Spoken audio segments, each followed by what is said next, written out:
invite the Reverend Bruce Jardine to lead us in prayer. Thank you, Reverend. O most gracious God, that thou would be pleased to bless us once more as a committee, that thou would bless the discussion and the decisions that are made this day. And we pray that thou would be blessing the work of the council at large, and that we would ever be mindful to be praying for those that are in authority, that thou would be with us as islands, and that thou would be with us as different communities, and that thou would watch over each one of us for good, and that thou would enable us to be looking to thyself. He is the God of all grace and the Father of mercies, that thou would do all things for us, and would do in and for us above that which we can ask or think, and be pleased to forgive our many sins for Jesus' sake. Amen. Thanks, Reverend Jardine. As members will be aware, the Eilean Siar has not received funding through the Local Growth Fund, LGF, for Scotland, which was viewed as the successor to the UK Shared Prosperity Fund. One of the areas supported by the UK Shared Prosperity Fund was the Multiply programme, which, over the duration of the programme, 386 people participated in. The Multiply programme supports the acquisition of literacy and numeracy skills, which are seen as essential to securing employment and progressing in the workplace. This programme has been delivered through the Comhairle's adult learning team and is reliant on replacement of this funding to continue. The risks associated with the ending of the UK Shared Prosperity Fund are set out in a report to Policy and Resources Committee. And this is really, really critical for us, because all the work that's been done through adult learning, and even going forward in terms of a tertiary education bill, is now in apprenticeships. It's really under threat now, and it's really something we've really got to fight for and try and protect. Because it's absolutely critical. You know, we're not really been getting the service we really need, and so the chair, as I say, during director's time with Bernard Chisholm, he kind of started this up, and we've worked really, really hard to promote this, and the chief officer and the staff, and as I say, Delene at the adult learning have really worked really hard, and so it's absolutely critical that we try and protect this. And so there'll be we've already been writing letters, and there's been to both MSPs and to ministers to make sure that this is protected. So all we can do is keep battling on and keep fighting, because it really is really, very important for us. Going for, I mean, even in terms of the construction industry, where I have a background, we know the work that's been done there, and it's been very, very important to try and bring young people into the construction industry, which is so seen as so critical. So I'd just like to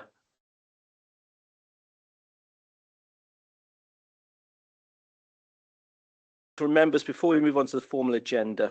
So first, OBE for Angus McLennan. Both the staff of eSchool and that of the wider education service wish to acknowledge and congratulate Angus McLennan on his recent award of an OBE in the New Year's Honours List. This award recognises his sterling work in advancing Gaelic medium education, as well as leading on the foundation and development of eSchool, a project that has been consistently sector leading in the advancements of Gaelic and digital learning. So congratulations, Angus. So that's great news and really well deserved. Stornoway Primary School. Stornoway Primary School has been awarded gold status by UNICEF's UK Rights Respecting Schools programme. Gold is the highest award given by UNICEF UK and shows a deep and thorough commitment to children's rights at all levels of school life.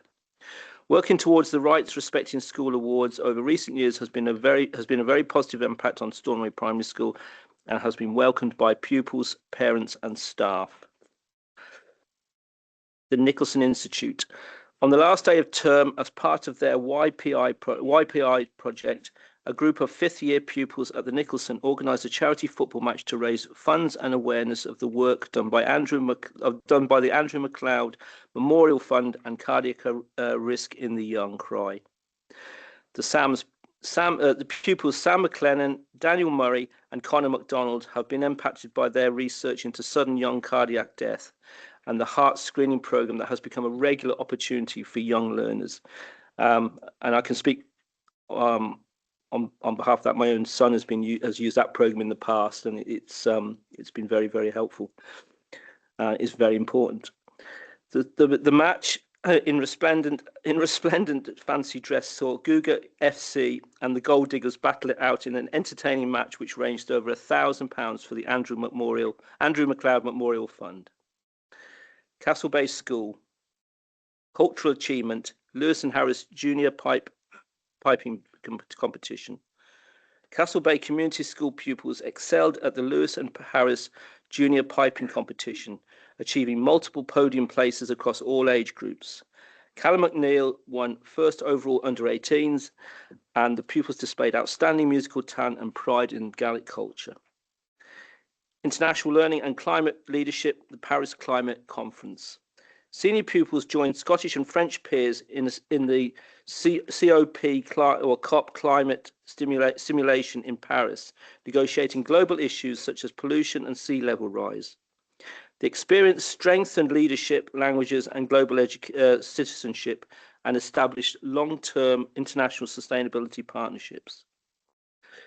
Slíú work has begun on the new shared pathway, linking Sconal with nearby housing.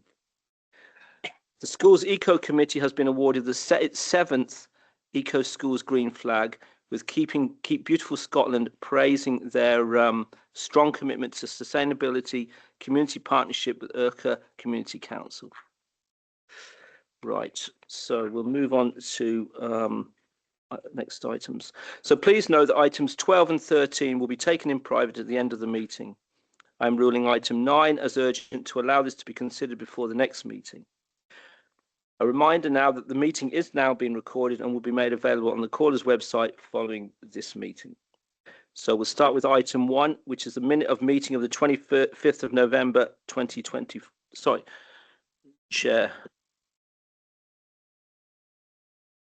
Thanks, Chair.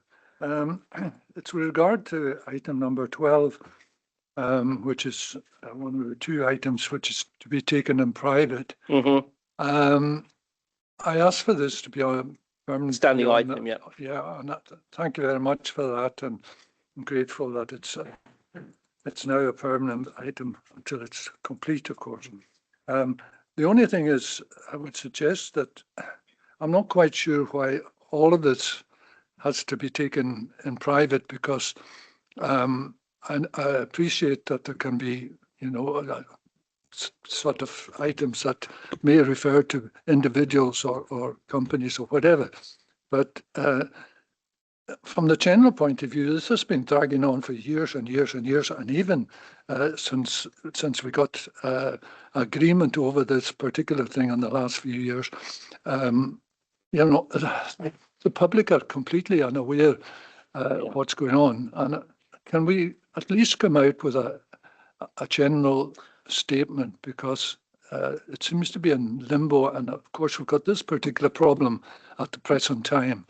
So I'm just asking if it's possible that more can come out. I mean, nothing will come out, obviously, if it's taken in private, but I'm sure we can work around this, that a general statement could go out, because this is a never-ending situation. Yeah, we'll talk about it more in the actual item. But the reason, as I said before, in being in private, obviously the commercial sensitivities, it's very hard to sort of say, well, we'll have part of it out and part of it in. So it's better just to have the whole thing in private while those sort of sensitivities are at play, because they are now. It's quite a sensitive situation. So we'll talk about it, about what we can do in terms of what we can say, what we can't say. As a public statement in the actual items on. All right, thanks, Ray. Cheers. Right, so where were we? So do members agree to approve the minutes? Let's take that as a yes. Declaration of interest. Members are asked to declare any interest they have in any items on the agenda. It would be helpful if members express why they are declaring an interest in the item concerned. Members in the meeting, please do so now by pressing your microphone, or remotely through Teams by using the raise hand function. Please ensure the declaration is repeated prior to the relevant item and you adhere to the protocol as previously indicated. Does anybody have a declaration of interest? No. Right. Okay, so we'll move on to item 3, which is educational provision, and this is GLIB 2026, Gaelic Medium Education at 40 years old. This report relates to GLIB 2026, Gaelic Medium Education at 40, and provides an update on the work which will take place in schools during 2026 to commemorate and celebrate 40 years of Gaelic Medium Education in the Western Isles. Ms. Evelyn Gould MacLeod will speak to the report and is available to answer any questions. Thanks, Evelyn. Life na carach. Wel gyda'r afa dyraf smyrnioch y gyfil daichyd bilion o gofriacin y ddiflion o siohyn fo hosich fel yn tryfian na galig as na hilanen. San an y myddiasglu te hosicha as y lwnystol neu ciadjiag o'ch gyd sy Siar agus ag yn naim sy'n charwach cedder sgoladen as y chlas asyn. Yn as y chiad gan y nadaf y chai gan y sgolchen as na hilan yn ni'r fat y ddiflion asyn. Mysyn, mae chwad asyn dyn hadaf yn chai stiach yn nyddi yn araf y smwyddiaf an y ffilm tryfian na galig le liechyd sy o'ch ach sé ciad agus neugad sgolad a chai gan y sgol as y lwnystol y chai. So dydych sialtyn man na hadaf yn ac yn i'r twychym ach syrfach ys iddi hyn le ffilm tryfian na galig. Fe sy'n gan y fiach gyda cialf wafasach ymychu y fawn i anw adar GLIB prosiect y hyn i fi les syrfach arish na blion hyn agus ffilm tryfian na galig ag daichyd. Agus leis yn hanw bodolwch chi tosach eich mar ha y quad yn y gifed rwyden ydych sy'n i anw. Ha cwraen goal age le sgolchen agus cwyd sgolchen gofi goal parst an y podcast y hwg mieth a chamis mae'n hwg gyda program radio fy sawn agus y cynnu dolmach go sgolchen agus port corym gan y sgolchen na sgialwch gynnach y hyn eisiau cynnu hosi hafys ag un hosi gan y myddiasglu an noch gyd sy Siar agus y chwle blion na station hosi yn y dynele yn noch gych ffawch na hilanen. Leisyn, ha sgialwch gymaint yr ialig ag y chwle sgol agus trafi gwbr le multimedia agus mi hun a sy'n nochus na sgialwch yn sy'n y hord crain cool as gymi stred dy frogram yn ac un roierig na blion na.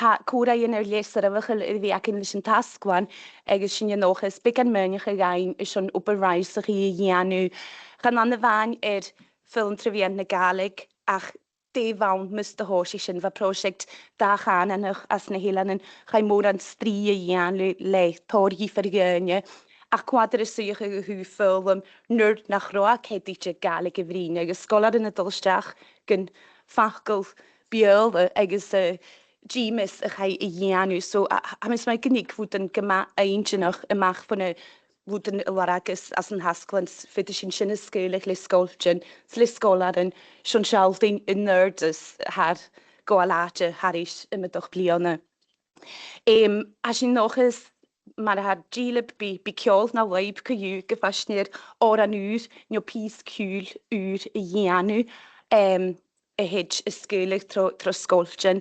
Agus hamswn yn gyda fod yn eil hannig ymach gyharau at yr sgol sy'r isgot agus sgolig negal yn i'r ydys ysyn drama agus chwsyrfach sy'n goprich prosiect GLIB leisyn hasyn yn ochus smahid jalof chwych y ianw stage GME ag daichyd blion agus diolch quadr yr swych y gyhachtrial. Ha sy'n i'r ydys ych gyfioltas na halapa sy'n byg an mynach i einach i'r ystaic di sio ag yn i'r sio chan sy'n i'r ffys ein ydash a budget byg ac yn hun ach wel fe sy'n goal di yw sy'n ych i'r doi agus lysyn ha planig yn y goal ate ha mi nŵl as y lwnystol an ymddiasglu tein siach gyda sy'n i chiad sgol gymi tachart ys ac yn hawlan hyn man y fac yn dich blion y ddash a sy'n ffdio ffarach yn manieg gyda sy'n hawlan hyn Bernard agus Eilean sa fanach ulag cydd drug oras fiach yn ysgol ar yn ein ymach sy'n jalaf o hogal ach a sy'n gymwr sy'n sio chmwrach ych han y hadaf yn ac yn larger an y pniaf hyn yn rast a sy'n sy'n ych am al y dol agus sio joch o'r chwbwgal chorach an y dwy cholanta. So ha mi Jonach Christian sy bi y rygert nio biach gynain fod yn hordig rei pen eich gyn. Okay. Thanks, Evelyn. Thanks.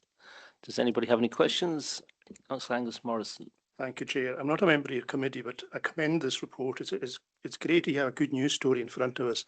And the work has been done in Gaelic medium over the last 40 years, from the 4 pupils in Priascley to the current day, is a great achievement. And I think Eilean and our team should be commended highly for that.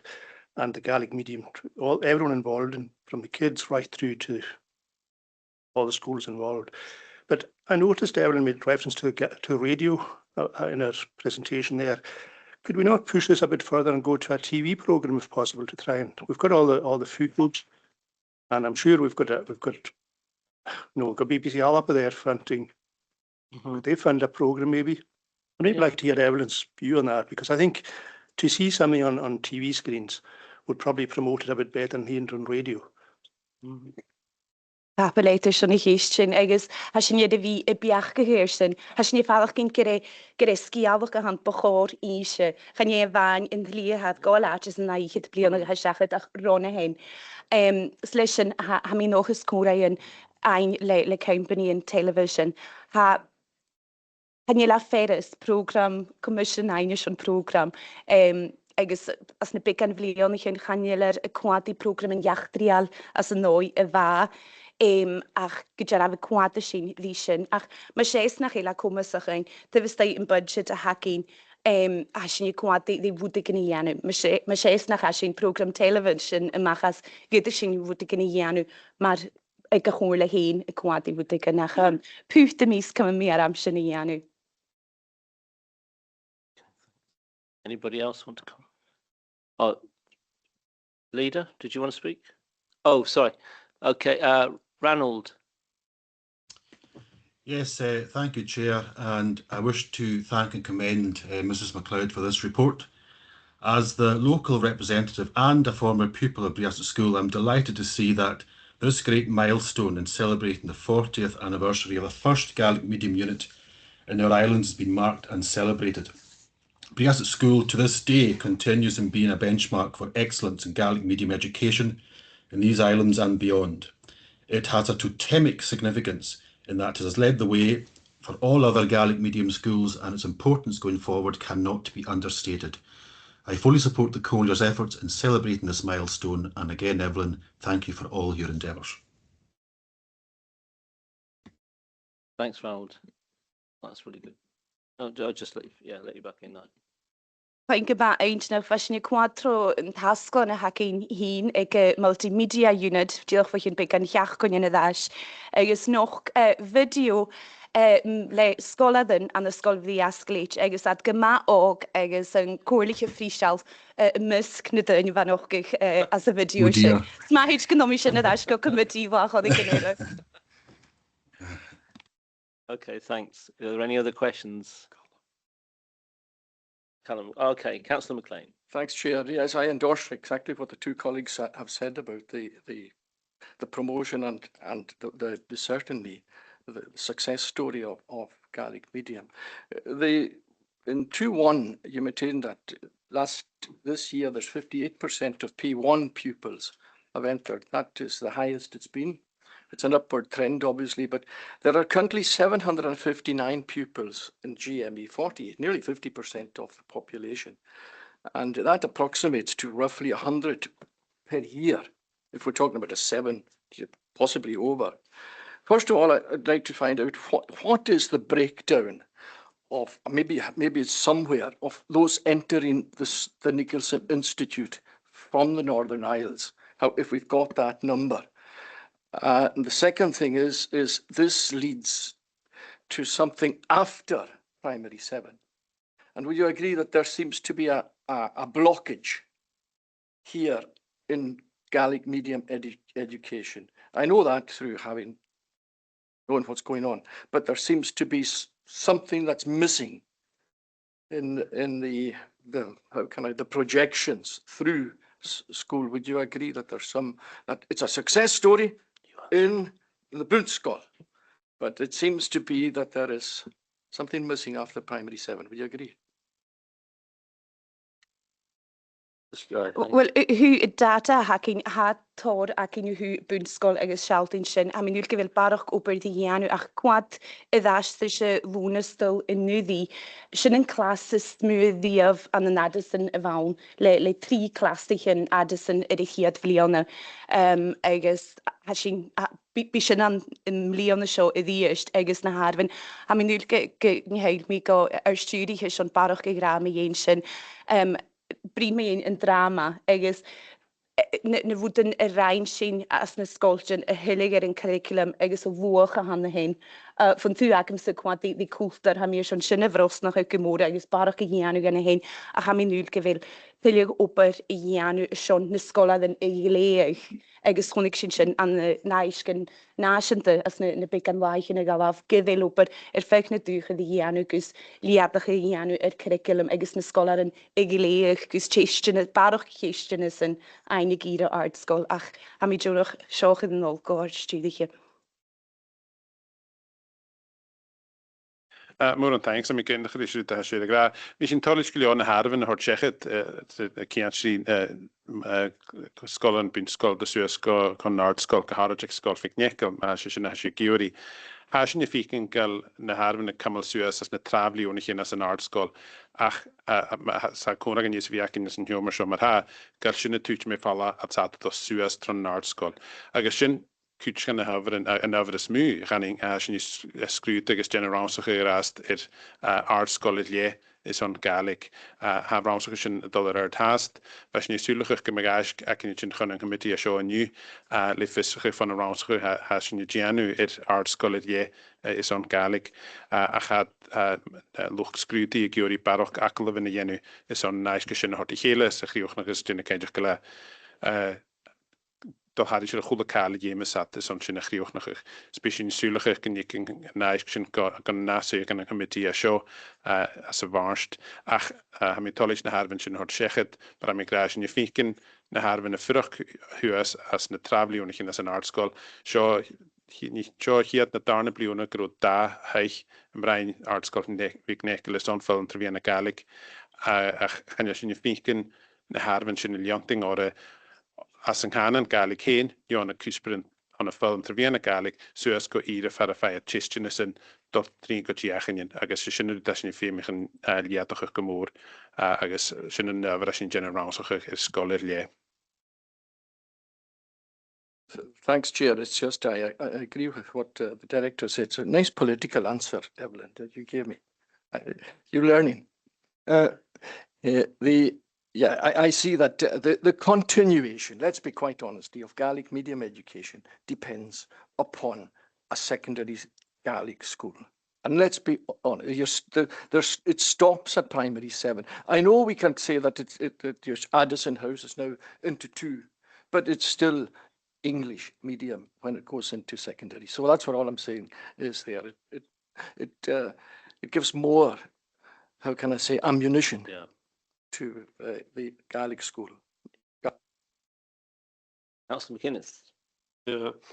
Hamish man a coalition tot thank for Evelyn's skippige schon an op de hat de janu agus ha misnioch geshogan e hilan ne fat ger sinne finkene liatige de janu an daget blione agus kuante dort man a sinne kuante ski den songrige schon Gaelic agus has in duurlijk vistige hingen roch aan kimile Siar schach kan nelle het de dolle dorte de schon ha mi smunje hug man goed komorige mak leen shit ger gefirmshin kumat agus fin nog eens een miljoen ste het miljoen de kan wunskol gefashin vistige big agus neer kwa hebben gaan groot dolle dort de scott Scholig garti der Steve Weinslach hedig janu agus sinnecht vagadidu.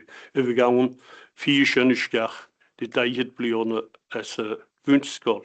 De een de verschiedene kuat ha ernish klas Augustin jeten had er de smori janu as an art school agus sulemik mega gadishin bonach voor gaan de cultuur agus kan ik aan.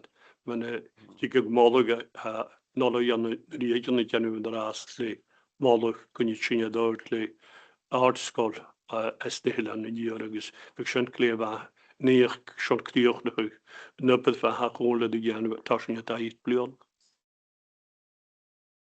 Thanks, Deputy Leader. So if there are no other comments, we'll move on. But I mean, I just want to emphasise, obviously I'm not a Gaelic speaker, but I want to emphasise the importance of this, and I don't want to get too political about it, but as Evelyn has already said, there was a time when Gaelic was banned, and with my own Irish background, again, when Irish was banned, and we've come a long, long way from there, and so that's why it's so important to actually celebrate these things. And it isn't, in the case of Ireland, it isn't so long ago either. So it's very, very important that we protect these languages. Okay, so where are we? So insofar as the interests of the committee are concerned, do members agree to note the report and support the development of the GLIB 2026 programme to mark 40 years of Gaelic medium education? Thanks, Evelyn. Cheers. Thanks. Right, so we'll move on to item 4.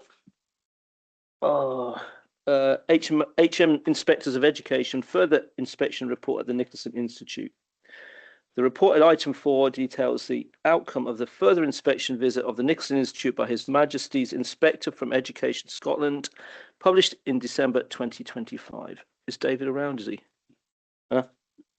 So David's not around, so I'll ask the Chief Officer to speak to the report and answer any questions. Thanks, Norman. Hamidlich gai Uri Meister Dynam gol can you kutmach on a skull as a matting and news genoring a and lahir cool and news so bring me heen Jinaiska hasho Jen Cobail me yen scrute ga yenu our skull fik nekel actually of Leona Nuri at your shechet. Shisho scrute Liantinoch Lianting erd for scrute ga yen over skull Ronisho. As a hiad sgrwyd cha un wy'r ysgol, dan y ysgol hyn gleifa, agos lwch sgrwyd i tolig leis nhw fyr y ysgol yn gianw, ach cha i wrydys barok dys y gianw gyharad yson Garrison, agos ffylm yson o'r grieg fel ffim lai yn y farok as ysgol. Van Oorsen has ysgol yn i fi gianw o berfôr, go per cwndra yn hun as y Comhairle, yson liadach agos Tortir erd Garrison agus ffylm ison o'i cri le ffim lain y farach agus hannig skip ysgryd i'r asgan ysgol sy'n hwlting yn uri agus fad gyma toli lys yn erd ys y fasgol yn ys y gianw. Fad na gyndach y gyharad le na Garrison uri hac ys ysgol che yn Comhairle harri silieb milion nŵt genw at ur as ysgol ison o'i cri le ffim lain y farach agus nŵper sy'n jesol agus a Garrison 4 bach yn eisiau ysgol a hac yma ffracroch is on y ffim lain y hac. Cwjoch lwch goproch ysgol yn efi genitor ys y hyf curriculum agos taich is yn sgolarin ac fel ffim lain y farach agos hanais gysio tord ffysach yr nerd ys a hanys fydd i ianw. Gyharad ac sia pwynt y ceir sgrifing ymach yn yr ydyn y hwc lwch sgrwdi mae un yn nerd ys y ysgol yn ys i ianw. So as yn tolig gynnech sio indachych agos gael lwch sgrwdi ffafol ym alabyn is tolig leis yn nerd ys ysgol yn ys i ianw agos gynnech dyswylachych i'r sgrwdach sy'n mi yla ciant leis ysgol. Cami offi gan y Comhairle sŵl giarid de a tachart leis yn opera sio sy'n gen y ceidioch gynchaim sio dol yr erd sgipnig sy'n tyliach yn opera sio tachart leis ysgol a chami tolig ffink yn gael sio'r opera sio ni sy'n rhaid criwch fy hyf sgrwdi. Sami tolig ceistion sy'n mi record fy beil mae un cael as yn aisg. Are there any questions for the Director? Councillor Francis Murray.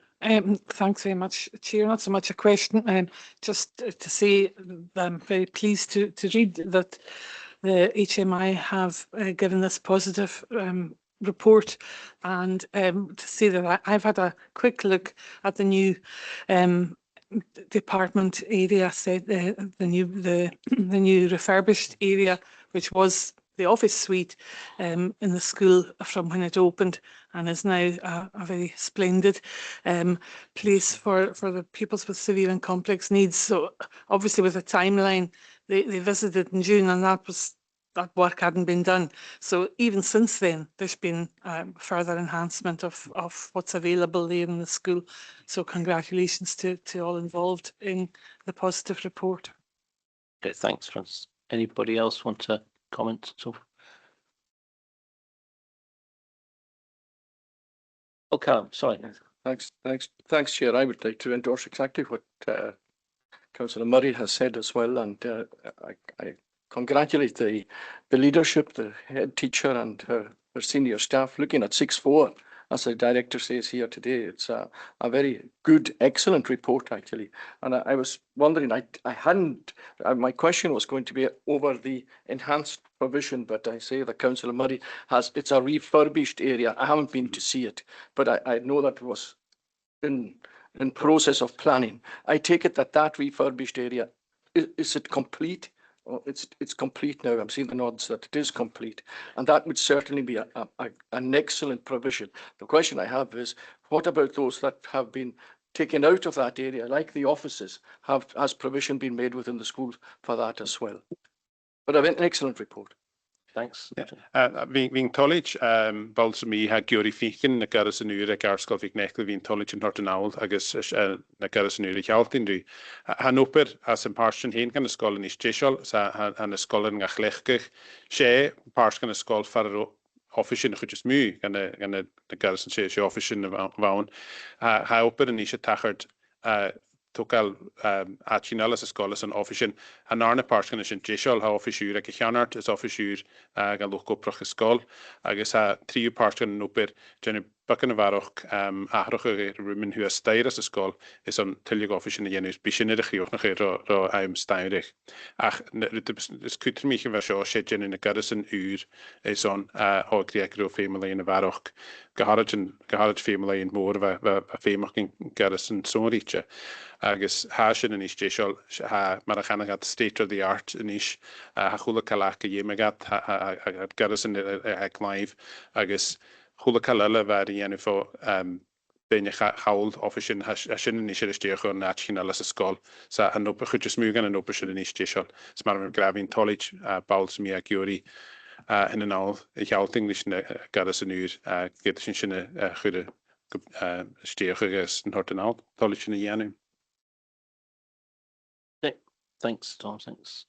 Yeah, it's just from home myself. It's great work. It's great to see the work done and turned around, and good to see the inspectors are not coming back. And it's the following up in a line of a few schools now where we've had really good reports. For example, at Leverhulme, where that was a great report, and at Uig, where it was a great report as well. So it's just like to thank the department for all the work that they're doing and putting the resource in when we've got an issue, to put resource in to sort that out, and actually, obviously within limited budgets, but able to focus on that work, and it's really good news. So thanks a lot, Donald, and thanks to the team.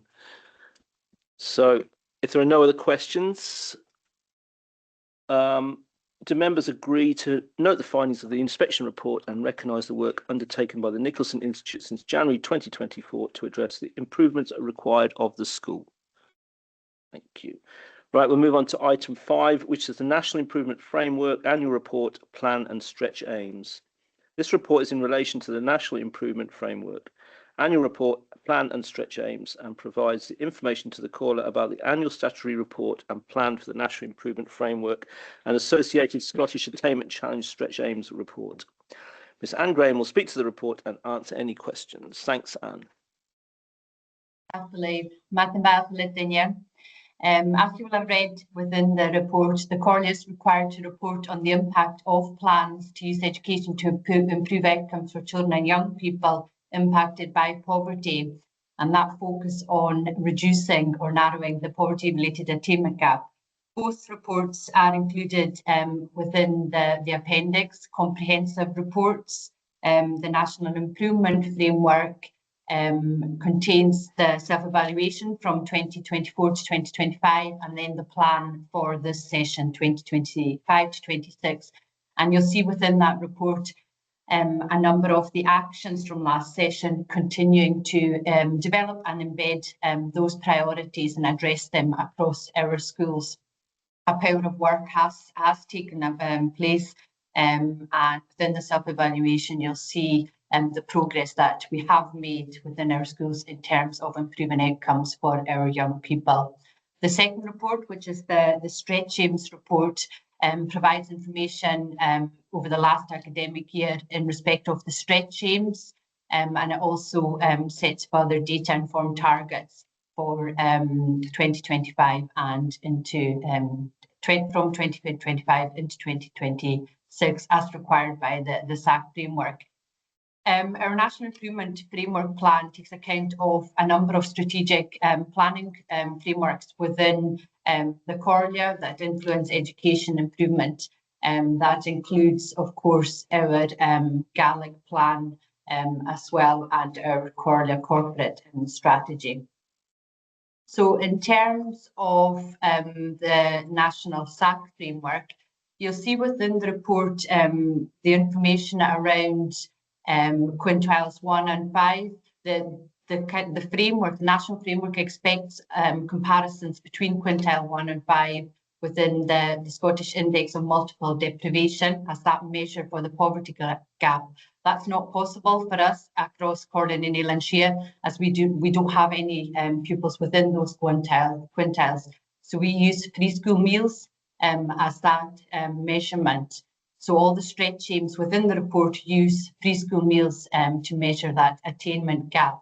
And when we look at comparison between the free school meal data and look at the aggregated attainment gap for this classification, in 2024-25, that was 11%, and that was an improvement of 7.2 percentage points when compared with the previous session. So we are making progress in terms of reducing the poverty-related attainment gap across our schools.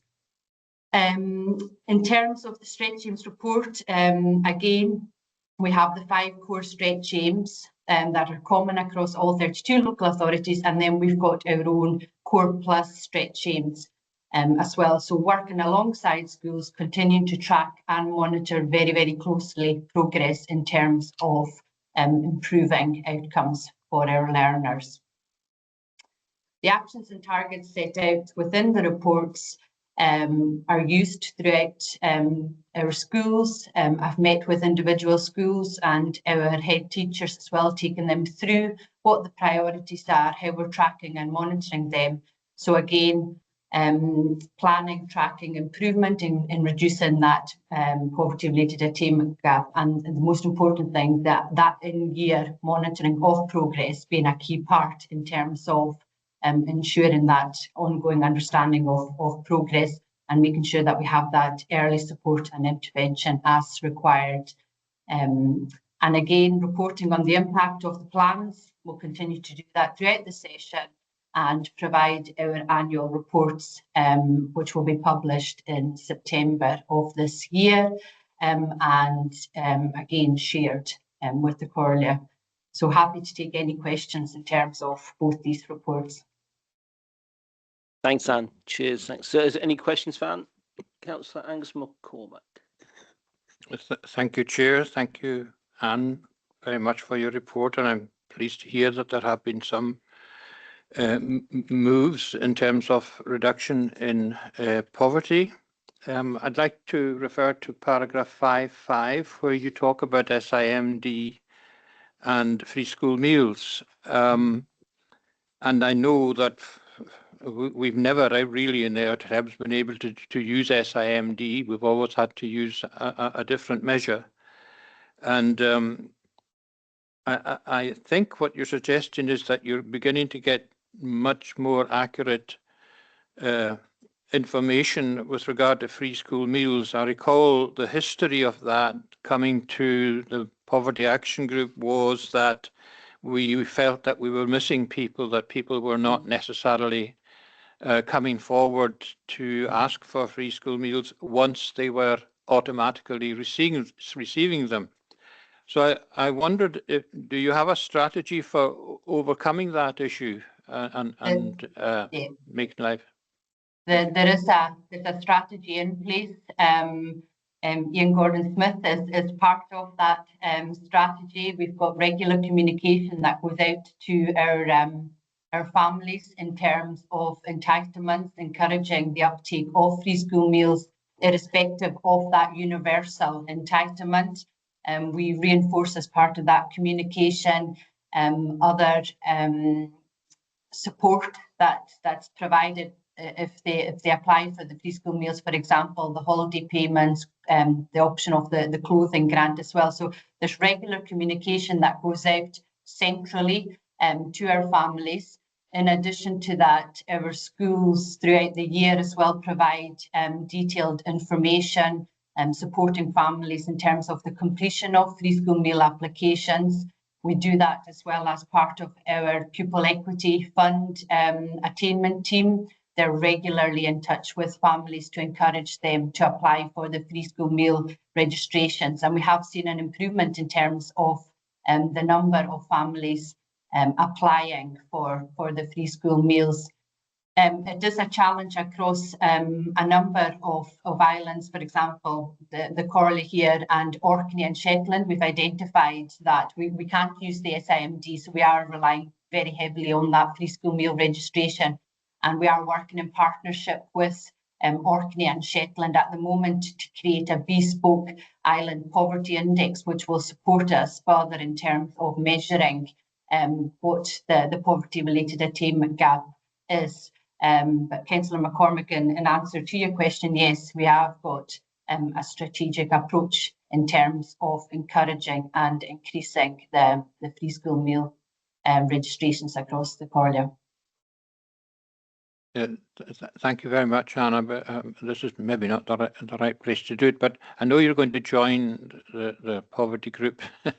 I am. I wonder, we're going to have a meeting fairly soon. That's right. I wonder if you could speak to Stephen about maybe bringing forward this as an agenda item for that meeting. Would that be all right? Absolutely. Of course, I received an email from Stephen this morning around the meeting, so I'll do that, certainly. Thank you very much. Thank you. Okay. Angus. Councillor Francis Murray. Thank you very much, Chair. I'm looking at the third section on the stretching report, the proportion of school leavers attaining one or more passes at SCQF level 6. And it's really noticeable, and it has been noted that during the pandemic, when the alternative certification measures were in place for we could sit exams, the poverty-related attainment gap reduced significantly. But when that, we reverted to exams, the gap was big, returned. I suppose it'll be really important to keep a watching eye on developments with the new qualifications authority, which was in the news last night. And I see that there have already been changes before this came into being. For example, the rather daft introduction of a written paper in 2 practical subjects, practical woodwork and practical cookery. A written paper had been brought in which had disadvantaged those who were of a more vocational mind. That was taken away. So I think that's a good indication. I think I heard last night they're looking at exams that are not as lengthy. And so there's maybe hope there that the certification process won't actually discriminate against those who are most in need of support. Yeah, thanks, Francis. That's a really interesting point. And I think for us as well, in terms of that, the proportion, keeping a close eye on proportion of school leavers attaining level 5, level 6. We've had a real focus on the SCQF level 5 in both literacy and numeracy, tracking and monitoring that. Myself and David Downham, the QIO secondary, we've been supporting schools in the creation of racing attainment strategies to support improved outcomes for learners. And we were pleased to see that when comparing the June 25 data with June 2024, that we saw an increase of 31.6 percentage points in terms of the proportion of school leavers attaining level 5 in both numeracy and literacy. So there is a real focus in terms of that across our secondary schools. But you've made an interesting point this morning, Francis, yes, and it's something that we continue to monitor. Thanks, Francis. Do you want to come in there, Tom? Thank you. I agree with what Councillor Murray has flagged there. Just for awareness, we've invited and have arranged for the new Chief Executive of Qualifications Scotland to visit us in Stornoway next month. He'll be with us towards the end of next month. We will be talking to him about changes to qualifications, Gaelic and language pathways, and eSchool as well, to make sure that we're giving our voice to any reform that may be coming in terms of qualifications. Okay, thanks. Right, are there any other questions? Councillor McLean. Yep. Thanks for that report, and it's very thorough. It takes some time to read these reports, I'm afraid. It'd be interesting to know what criteria, and maybe Angus McCormack can come along with this, is what's in the island's poverty index in relation to rather than free school meals. And I take it that that's going to be the gauge for poverty, which is actually very welcome in our islands, because the other thing I have is the PEF, the pupil equity funding. Is that based on free school meals? Because I think there was a move on at some time in the past to move that away from free school meals to actually needs within the school, because there are increased needs in the schools in the Western Isles, as we point out when we look at the particular needs of pupils. It's not entirely because of poverty. It is because of needs which are probably more deeper, the mental problems and so on. So can I say, is the pupil equity funding, is there any increase in that? Because I see that as a very good approach to helping schools with our problems. So there's two questions out of that. You could tell me what the island's poverty index is, first of all, and then pupil equity funding, that is based more on actual needs, the pupils and needs in schools. So in terms of the island poverty index, that's a new approach that's being developed at the moment by ourselves, Shetland and Orkney. It's at the very early stages. There is, I'm saying at the very early stages of implementation. We had a meeting with Education Scotland last week to look at, as you say, what characteristics are going to be included within it. At the moment, what we're looking at is creating family groups. We've had to adapt it as well. Challenges have arisen in terms of the creation of it. But what they're currently looking at the moment is creating family groups to support schools in terms of measuring and sharing approaches across schools. I don't know, Donald, if you want to come in at all. You were involved in at the beginning, at the early stages of the poverty index. Yes, thank you, and I'll give you some of the background to Councillor McLean on this as well. It's been long recognised that there's two separate issues that are making it very difficult for us to meaningfully track poverty-related attainment and the associated improvement or closing of that gap. We've been working for probably nearly 5 years now with colleagues in Orkney and Shetland who face exactly the same problems, that firstly, SIMD is meaningless due to population density, and secondly, that government policy, which in itself is positive, is increasing the universal provision of free school meals, meaning that less and less are able to be identified from free school meal applications.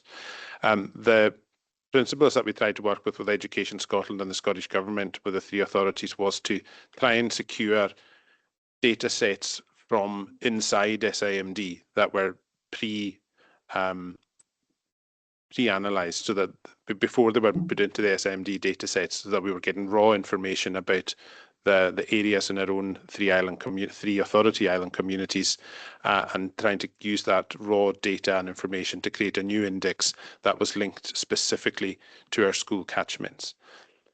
It's proven to be a much more complex exercise that's really challenged Scottish Government data analysts and Education Scotland, but there has been that national recognition that we need something different to be able to measure rates of poverty in sparsely populated island communities. So the island's poverty index is taking shape.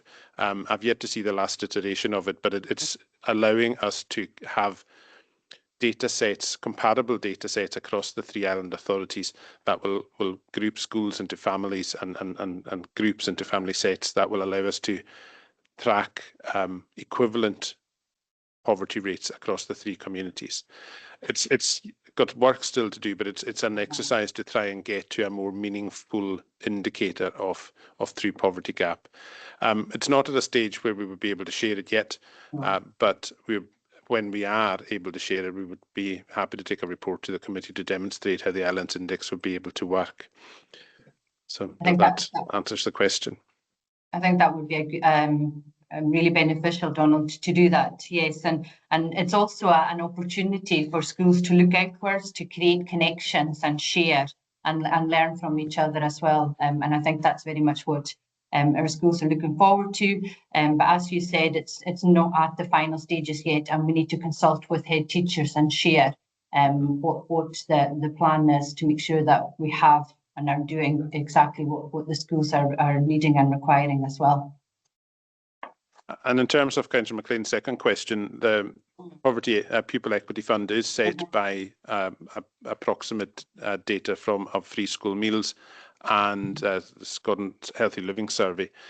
That was probably one of the only or one of the few multi-year fundings that was agreed by Scottish Government, and funding was agreed multi-year for the lifetime of this Parliament at a set amount. It had a small incremental increase in it year on year, but it was based on the same data set. So that stayed fairly constant.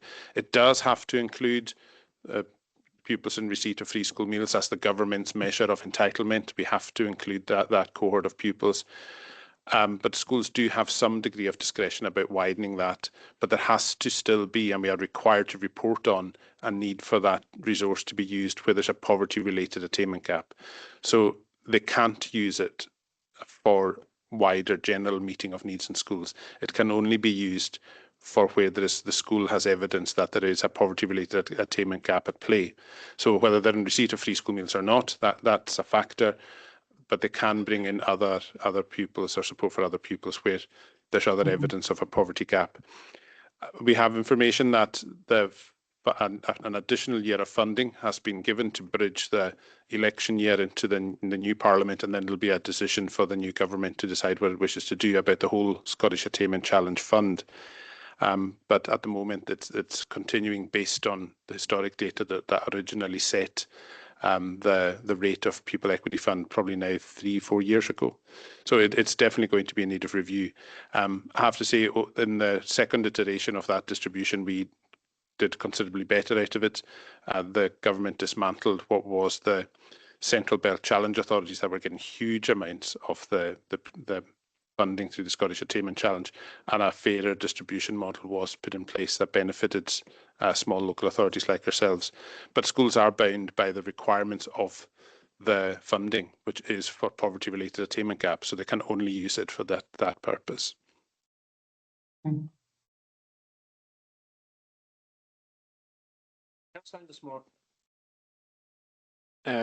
Thank you very much. I very much appreciate this discussion. At the back of my mind all the time is the fuel poverty figure, and to what extent are you able to factor that into considerations about the position that children find themselves in? I mean, it's a fundamental issue for us, and we are engaging with both the Scottish and the UK governments to ask them to try and help us to alleviate the situation here in the Western Isles, because it really is absolutely critical. And it's a lot to do with the condition of housing, of course. That's one factor, and I don't know how on earth you factor that in to a poverty situation with regards to children. And the other factor, of course, is the cost of electricity and fuel in the islands, which is exorbitant compared with what it is on the mainland, and particularly in the Central Belt, for example. And I just wonder, is there any way at the moment in which you are able to factor these issues in? We will be writing in the very near future back to the governments again, just to remind them about the issues we have and to ask them for more support. I think for us at a school level, the beauty of the islands is knowing children and families really, really well. There's that trust that's been built up across the years, particularly in terms of the implementation of the pupil equity funding. And we've got a comprehensive holiday programme that's in place, which supports families as well, to ensure that at those challenging times when the children would be at home and perhaps the house, having to use the heating and increase food, that we've got that holiday activity programme where the children engage with a range of activities with our staff, and food's provided for them in terms of fuel as well. In terms of transport side of things, transport is provided as well as required. So in terms of at a school level, that knowledge of children and families, we have that. I work alongside Gordy very closely in terms of additional funding that we have, in terms of if we're needing to provide any vouchers to families. We have regular check-ins prior to holidays to ensure that families are making us aware, and we're reaching out to them as well in terms of anything that they require. But certainly from our pupil equity funding, the attainment team, and in terms of professional learning that's been carried out with them across the sessions, there's a real awareness in terms of the challenges that families are facing, and there are strategies in place. We've got our operational guidance, we've got a strategy in place in terms of supporting families as best we can. And I would say that the holiday programme that we provide is key to that, and as well working alongside Gordy in terms of funding that's available to provide vouchers and further support as and when we can. Donald, do you have anything additional to add to that? Just a little, and absolutely, the schools have some discretion to identify where there are indications of poverty that are not formally recognised. We can't use fuel poverty as a specific measure because there's no absolute measure or definition of that can be used. And the principle of this, in the most part, is that schools are not there to make judgments about family income. That's a matter for DWP and Social Security Scotland, and the majority of access to supports through education come from families who are already identified to be in receipt of certain benefits, and these are the measures that are used to determine entitlement, whether it's free school meals or clothing grants or Scottish Child payments. These are absolute measures that we have access to and are able to use to target support to families. But absolutely, sitting around that, where schools have evidence that families may be in difficulty or struggling or needing support, they have the power to act to support that. But it's something equally that has to be threaded very carefully in dealing with. We have had instances where families have sometimes taken offence to that level of intervention, and you have to thread very carefully not to make assumptions that are incorrect or may cause upset. So primarily the focus is on identifying families that are already in receipt of identified benefits that have been tested through other organisations. I understand the point you're making, but I always feel it's an area where we might be missing a trick, because if children are living in cold houses, for example, they are in need of support, and there is a definition of what fuel poverty is. There is a technical definition around that, but I do understand the difficulty you might have of applying that from an education perspective. And that is why I am writing again, along with the leader, to ask the governments if they will take action to help us with these families, because that's the only way they're going to get out of poverty. Thank you for your discussion. Thank you. Thank you.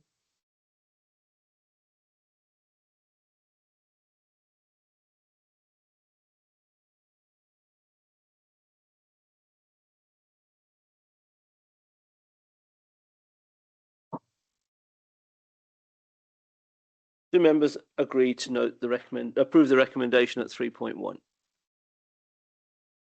Thanks, Anne. Thanks. That was really good. Thanks a lot. Happily, thank you. Right, we'll move on to item 6, which is the Children's Services, and it's a report by the Care Inspectorate services for children and young people subject to compulsory supervision orders living at home with their parents. This report details the outcome of the recent joint inspection of services in the Western Isles for children and young people subject to compulsory supervision orders living at home with their parents, and the Chief Officer Don McLeod will speak to the report. Thanks, Don. Thank. So actually, dort fissig geskrute ga je nu service in zo'n clown agus denjog voor ordun was avark nog verdoch na nachi heen coloring parentin. Due to the technical nature of this report, I think I will take it in English just for ease of managing the detail of the discussion.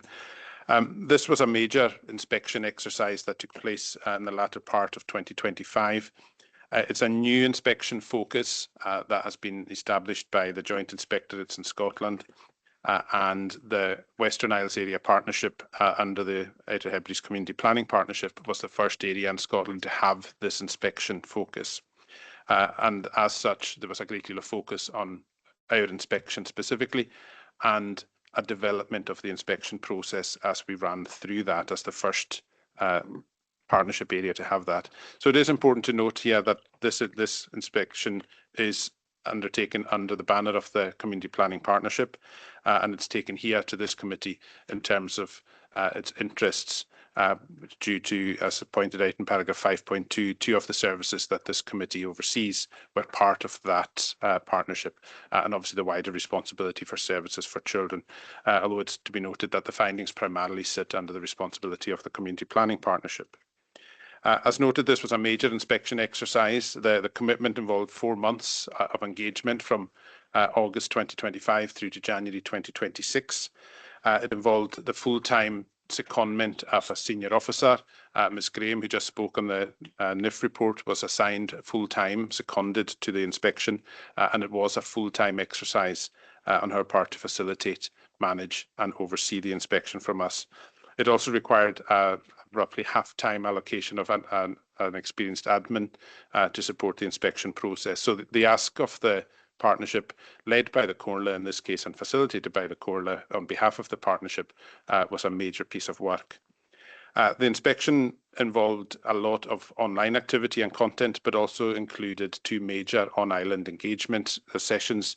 The first being a file read of all the cases that were applicable to the area of inspection over the last 2 years.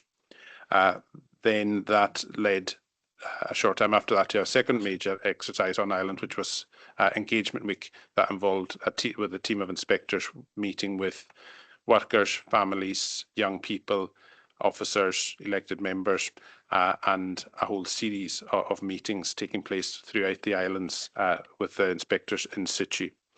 There were also 3 professional meeting events where senior officers came together across the inspection partners to discuss aspects of the inspection. The inspection was a joint inspection between Care Inspectorate, HMIE and Education Scotland, the HM Inspectorate of Constabulary and Healthcare Improvement Scotland, and representatives of the 4 inspectorates were involved throughout the process.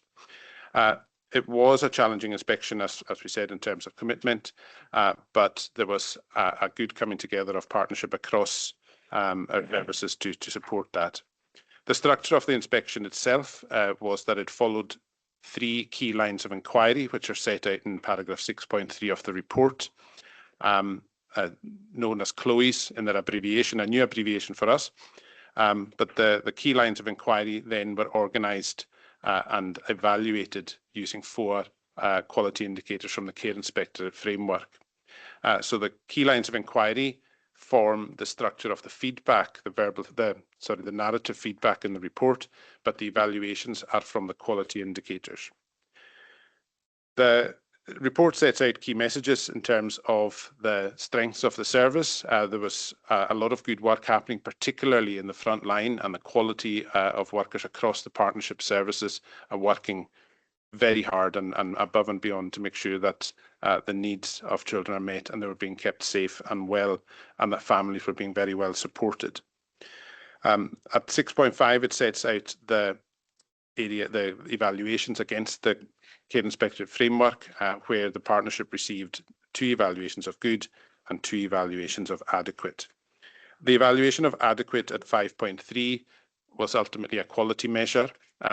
It focused heavily on that file reading exercise, looking at care planning, where it recognised that all children who were meant to have plans had plans, but they were feeling there was improvement that could be made in the quality of these plans. And that's a significant area of improvement to bring forward. So everyone had a plan that needed a plan, but of the inspectorates felt that there was ability to improve the quality of that work.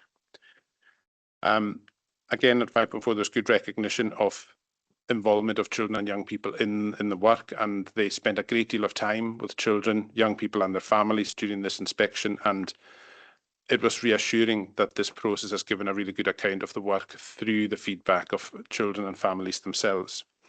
In terms of QI 9.2 and the grading of adequate for leadership, a considerable amount of the scrutiny of the inspection came on leadership and governance, which ultimately is under the banner of the Community Planning Partnership, but is absolutely the responsibility of every partner around that table. And there's no doubt there were some challenges in aspects of buy-in and engagement from some of the partners beyond the Comhairle that was reflected in the inspection. It is challenging because some of the partners are locally based, some of these partners are national organisations. That makes it very challenging to operate on a local level. But overall, in summary, the inspection was challenging, but ultimately a relatively positive outcome. There are areas of strength that have been identified and fed back to the teams involved, and there are areas of improvement as well that have been recognised and acknowledged.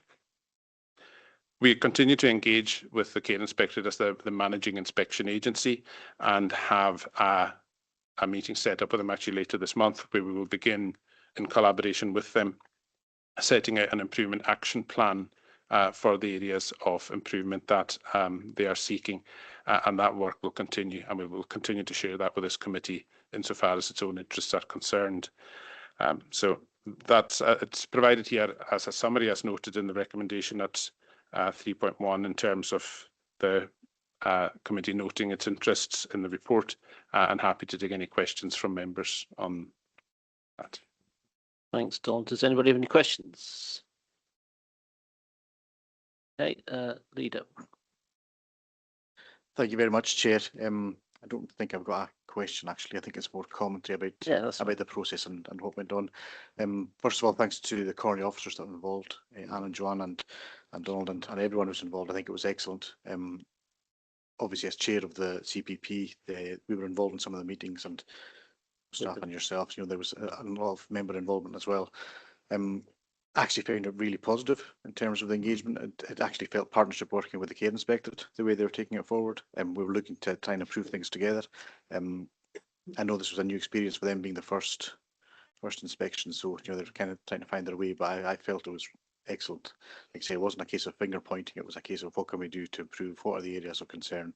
So although we're sitting with 2 goods and 2 adequates, I think there's scope there for us to improve, and that quite significantly with the work and the support of the Care Inspectorate as well.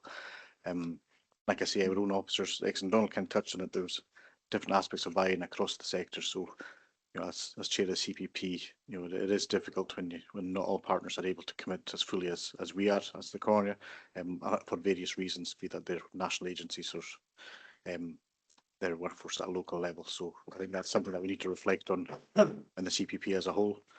But in terms of this report, like I say, we'd like it to be better, but I actually think it's not bad. I think it's a good place for us to start addressing things, especially the leadership and the corporate parenting element of it. I think there's definitely something we can do to take that forward.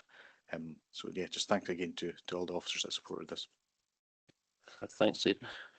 Maybe just comment, and I would absolutely agree with what the leader has said there. The feedback from the inspection has been that it was a really positive engagement exercise with Care Inspectorate and the other inspectors that were involved in it, and it's encouraging that they have continued to stay involved in a supportive nature. It's not in any way associated with re-inspection or anything at all like that. It's very much focusing on supporting us to move our actions forward. There's a lot of real positives in the report when you read the detail of it, particularly around the difference that the partnership staff are making to families. This inspection focused on the very most vulnerable children across the Western Isles that are living sometimes in the most challenging circumstances. And the feedback that have come through around the support for families and the outcomes for children being good are major strengths. And the areas for development are primarily in the back office of that, around how we improve quality of plans, how we operate our leadership and governance structures, how we take forward our corporate parenting responsibilities under the promise. So these are things that have been described by the care inspector themselves as potential easy wins for us in moving this forward into making the service even better. But there's a great deal of positives in this, and it's important that we acknowledge and hold on to that as well. Okay, thanks. Did you want to come in, Vice Chair? I just want to thank the Vice Chair, because I didn't take a great deal to do with this. I stayed very much out of it, and it was really the Vice Chair that led on this with the leader from a political point of view. So it's just to thank Mustafa for the work that he did over this. Thanks very much, Chair, for that. And I was just going to echo what the leader said there. Excuse my voice, it's a bit, but I think Donald here just summarised that. It's just I wanted to emphasise the positive element of it, you know, in terms of especially the monitoring and the review thing. The reports highlighted, the inspection highlighted things for us that will improve our partnership working for the future. So that's all. Thank you very much. Yeah, and thanks again, Mustafa. Just take the opportunity to thank all our staff that have been involved. It was a massive inspection, huge. Thank you The very amount much. of resource that we had to put towards it was massive. So it's a great job from the team, really. And you've got to remember, it wasn't just education; it was the whole community planning partnership. So it encompasses the whole report, encompasses all of those organisations, not just us. So it was really, really good. Want to say any more? No, just see that. Okay, if there's no more questions, Councillor McLean. I was just commenting in the report. It mentions as well that there was a great deal of difficulty in interagency working, and that is what you mentioned, Chair. Is actually, and that has to bear in mind. Maybe the staff knows more about that, whereas leaders were having to do work that was additional to what they had as well. And there was also the fact of finance as well mentioned in the report as well. Because when you're dealing with interagencies and when you're dealing with, as you say, difficult problems in amongst these people, then you've got, you need finance as well. And that is, well, we look at finance as a big problem with in every department that we have, but also that as well. But there is also the fact that there was a problem in the interagency working together. I think that was, am I taking that out of context? But I think that's a fair summary, Councillor McLean. There's no doubt that ultimately this inspection was of the partnership. It wasn't about a single agency inspection. And as highlighted, I think it was in 5.3 or 4 of the report, the main partners that were the substantive members of the inspection. There were varying degrees of engagement across that, and that's a complexity of the partnership in terms of the resources and finances and staffing capacity that each of the partners have available to them. And one of the important things that was done as part of the survey was a part of the inspection, should I say, was a wide-ranging staff survey that included some of the feedback in relation to finance and the challenges of delivery and partnership working. But whilst that's acknowledged, it's also been acknowledged that some minor adjustments and changes can make that much more effective. So whilst they have identified issues, there's a sense coming through from the inspectorates that this can be quite easily rectified, and the support that they're going to give us at the end of this month and going forward with the action plan should address these issues and concerns about multi-agency working, which are actually interconnected with matters related to quality of plans that they highlighted as well. So yes, you're absolutely right, Councillor McLean, about the areas that you highlight, but also that there are this recognition that this should be relatively easily rectified. Okay, thanks. Right. Do members agree to the recommendation at 3.1?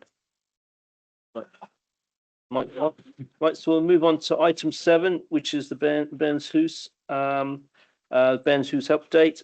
This report provides an update with regards to the Bairnshoes Pathfinder project. This project is situated in the building occupied by Stornoway Library and the Education Department Centre, the EDC, off Kenneth Street in Stornoway. Mr. Donald MacLeod will speak to the report and answer any questions. Thanks again, Donald. I'm doing that putting a measure smart to be an hour cooler in news on an ice has show. Can ring a cooler and so bring me in the ice kujok. So ice garage third fist the veil Mayen urges and ye tachert country and project Bernsus and shin yes of the life son Davlion and ish. Project initially an element hyolish. I guess a shin yanting at erd gema. An eis getort fissig an nerdes an je tachert as a bliana chashechet. Chut is mugen an oper in hokologeen an is jishol. Agus had the steergig na rummern agus jenny an art agent de melk weer in klechgig. Had tor oper in jevi tachert on a steergig plan gniaf. Is on een hervish a livrikig agus a hort kopie. Sin chut is mugen an oper an jevi tachert had is im bliana show. Hasin eindigig agus steergig kujok tillig. Oper in hokologeen, geharad oper rikshinjoch is on jenne keinjoch genoeming en a goede dinge a fijne machtes jechas en a garrison agus vaak in die tabak a herige agus garrison rikshinjoch alle a steerger is on jenne keinjoch gemig shinje kanjach in de winkeleer is on a project. So an operation jirach tachert jirach vias en avias as begonnen shin dort krioch een oper in hokologeen. Als je haast ook op het kujach is service Ljorelan, zo'n bekkenagre jenne haast is zo'n jenne stierig Ljorelan klanje, ha koper kovisa jullie teef en hij holish. So naast getor de visser in er te zijn je tachert hem Leone, agus kujach geharajek checkpoint gehin en oper had dol janting hier in aflon. Hij Leone laking te genovish is zo'n taich is zo'n project a show, agus a station. Begorga weer steurge krioch agus gemia a rich de sheen van Ocean. Hebben ze zulige krijg project 4 waar zo wat tor more oper niet zo gewoon had tor duidelijk tussen een nevina live kujach gewerkt in die fijn zeggen. Ach ha een project zo niet genu ertes va. Zoals je zulige er is een narne paars kan een oper krioch kan mi vaskelijke hoffical akin agus bi beile me klitch a live shin kujach. Knowledge questions me record in a nice cash show. Are there any questions for Donald? Councillor Ray Mackenzie. Sorry. Thank you. Thanks, Chair. Yeah, when we were at the library Maug, we had a brief look round, and it was very impressive, I must say, you know, and I hope everything will continue in that way. It certainly was a surprise to me. I didn't realise there was so much space upstairs for a start, but it was an excellent facility, and you know, great. That's all I can say at this point. Okay, thanks, Ray. That's right. If there are. It's a pretty straightforward report, that one. So if there are no other questions, do members agree to note the report? Okay, thanks. We'll move on to item 8. We'll take a break after this item. So we'll move on to item 8, library consultation and strategic plan update. And this is an overview of the community responses to the library and sport and health consultation, including the online survey and series of focus groups. It also provides an update on the Library Service Strategic Plan 2025 to 2027. And Ms. Rennie Mason will speak to the report and answer any questions. Thanks, Rennie. At me? Go for it. Right. Oh, hello. Yeah, you'll need a break after this. No. That's why I suggested it. Thanks. Thanks, Chair. And thanks for making time for us. Today, I'll just start by saying where we fit within the busyness of today and some quite heavy earlier reports that have been put to the committee. I suppose a comment I just wanted to make is that library services are still statutory in Scotland. We are still very much a part of that. And within education, it's part of that lifelong learning experience and the support that we provide. The consultation received over 1,600 responses, in English and in Gaelic, which is slightly more than our budget responses, consultation responses, so taking that as a win. We also followed through with focus groups in Lewis, Harris, and in North and South Uist and Benbecula. Unfortunately, didn't make it all the way through to Barra. The weather got the better of us, but some really good turnouts for quite a lot of those focus groups. And I have attached appendices to the report, just for those interested. There's a lot of detail within it.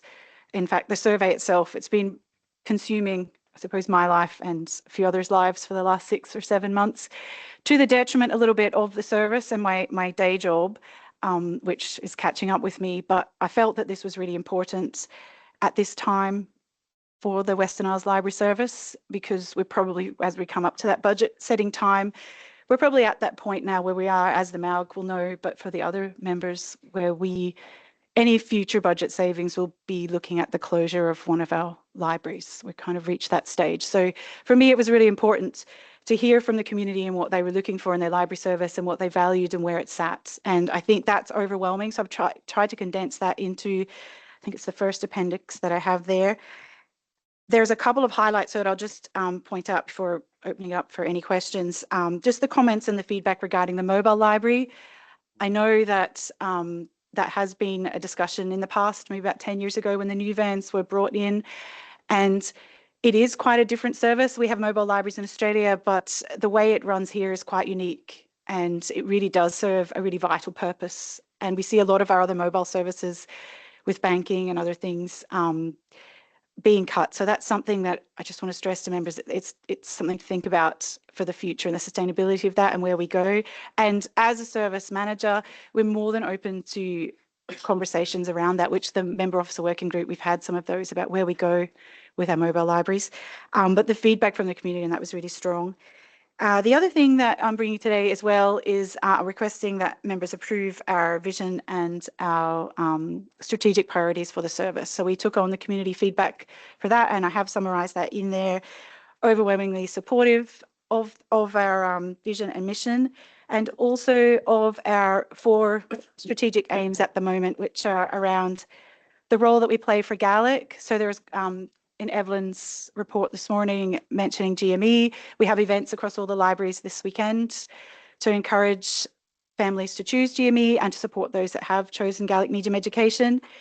There were a lot of positive comments about the role that libraries play for Gaelic, and in particular looking at that gap between Gaelic medium education and then Gaelic as a living language in the community, and that's a key role that libraries play. There's a lot of I guess statistical data in there, as well as anecdotal comments from the public about where Gaelic fits for them. There's a lot of conversations happening naturally within the library service, particularly in our mobile libraries for Gaelic, that I value and think are really important. And we're working to try and build some of the partnerships within the department and outside our service with others to try and continue that, I guess, looking at trying to make that sustainable. So looking outside my budget, how else can we ensure that we're encouraging Gaelic? There was a comment, one of my favourite quotes was that Stornoway Library has a better Gaelic collection than most universities, which I do.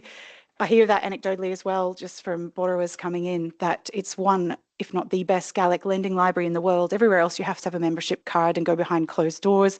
You can come into Stornoway Library or any of our libraries and access that Gaelic collection. Our other aims are there for you: community partnerships, our programming, and schools and early years. As we sit within education, there's a lot of that co-working happening already. But I think that's mainly what I wanted to say today, was just to get the approval on those. And I think at the next committee, I'll just present the final strategic plan. But yeah, any questions that you have, feel free. Thanks, Renee. So do anybody has any questions for Renee? Just want to go to a break. No, Thanks, it just Chair. shows our approval that they're approving it. So, no, I mean, I must admit, I was surprised at how much. Councillor Ian McNeill. Hi, thank you, Rennie, for your report and that. Sorry, I missed the very start of it. Very interesting feedback, but there was very little feedback from Para for obvious reasons, and I would just like that we kind of pick up on that some way or other, you know, so we're fully covered. What I could do, Councillor, just now is can condense, because within the online survey we had the postcodes. You can see the responses that are specific to Barra. So there's that written response where there was free text. So we can collate that and make it specific. And the next time that I head there to speak to staff is another opportunity perhaps. But I might chat to you before then about the best way to connect with Barra folks. Yeah. Thanks. That's Tom. Councillor George Moran. Thank you, Chair. Not a question. I go to the library about 2 to 3 times a week. I think it's fabulous. I think it's excellent. I think your staff should be commended there. They're very helpful, knowledgeable, and I think it's a terrific facility that we should, at all costs, hold on to. Thank you. Thanks, George. I mean, we talk about mobile libraries, and I was one of the councillors in the last term who didn't really want to keep the mobile libraries, and how wrong I've been proved. And you know, the survey really showed how much it's used. I was really surprised, I must admit. And it's a really, really vital service. And so the next MAU now we'll be looking at ways of trying to sustain the service in terms of maybe using outside funding, not outside funding, but looking at ways of raising revenue so that we can actually maintain the service and try and grow it. I think it's one of the few services where we've got the opportunity to use revenue to actually, you know, to create income to do that. So we'll be pushing that quite hard. It'll be quite a hard part of what we'll be pushing with the strategy. So, Councillor McLean. Owen, has there anybody got a mic? Sorry. Just if you, I'll come in. I'll bring you in afterwards. Yeah, thanks. Sorry, Ray, I jumped in front of you again. I didn't see. Thanks very much. A very, very comprehensive report. I was just actually trying to remember actually where I saw this written, but one thing that did jump out at me was one of your strategic aims is programming. Can you give me a wee bit? I read it and I've read it, and just give me a wee bit more flavour on what you mean by programming. I thought it was going to be something like IT programming for IT, but then it's actually not that. Well, there can be an element of that. So programming describes those events and activities that we do within the library service. We try to really find partners to work with us for that. So one of the questions that was put in the online survey was what else you would like to see within the library service, and then that was taken to the focus groups to get their feedback. And the number one thing was more adult learning or adult learning sessions. So that could be included in programming, where it could be as simple as a craft group, which we already have in a lot of libraries, or it might be Gaelic language classes and supports. It can be more technical, and in the past we have had quite a strong digital and coding programming on at Stornoway Library and some of our other libraries. But at the moment our big push with our new Gaelic librarian is to develop Gaelic programming, Gaelic activities and events, as well as our children's programming. So that's every school holidays, and that's another partnership there where we're trying to work more closely with sport and health and connect into the Motivate program, as well as Atlanta, and that's, I suppose, very Stornoway focused, but that came out in the focus groups as well in Lenacleet. So if families are travelling to the sports centre for an activity that's on at 2 o'clock, perhaps we've got something for the different age groups on at 2 as well, or something on in the morning so they can do both. And things like BookBug as well, which is a really strong Scottish literacy program for the little ones. Yeah, I think that they're privileged in Stornoway, actually, that George Murray can go 3 times a week, actually, to go to a library. But we would love a library in our district and back, because just as you have, we've got knitting groups and sewing groups, and these people are groups, and they're looking for places where they can actually keep warm. And but we haven't got these places because they're not as available as and we'd have to. It'd be lovely to have a small library and back. That came up, sorry, I just make one of the exciting things I felt that came out of the consultation was this idea of perhaps pop-up libraries or community libraries. And I know that the previous libraries manager looked into that and had some external funding from the Scottish Government to set something up in Eriskay. But then in the meantime, when they left and I've started, quite a lot of times passed and possibly even COVID in there somewhere. So I've had chats with their community group down there. They're renovating the schoolhouse, and they've actually decided to put a library and archive within it. So there's an opportunity there perhaps for, rather than and it might be, well, Malcolm's here to keep me right, but rather than handing money towards the community, it's more of a service level agreement where the community perhaps could get in a partnership with the library service. It's not thin ice, it's just a very grey area. You've got to be careful with what we deliver versus the community, but certainly there's a hunger out there from the community for it. So the different groups, Carinish and the old school there, that was a discussion. They have a Gaelic development officer, they have a small Gaelic library, a collection. We've got our collection within the library service. Our whole system is in the cloud. So there's all they need is a computer and a barcode scanner, some training, and then some communication, and perhaps there's potential. That's definitely something we'd love to work at, but as the MAUG know, where's the time to develop these things? So that's definitely a consideration where you do need to invest to perhaps create sustainability.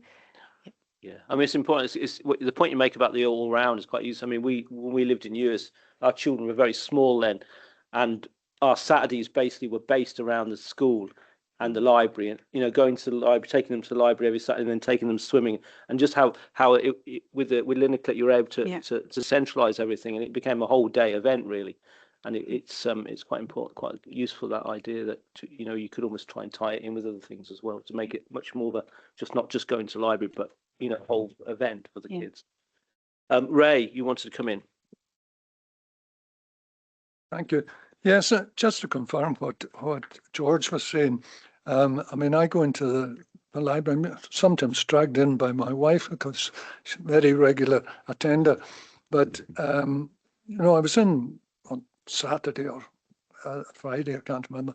But there was a group of mothers and babies, and the mothers were singing, and there was about a dozen babies looking very confused, probably.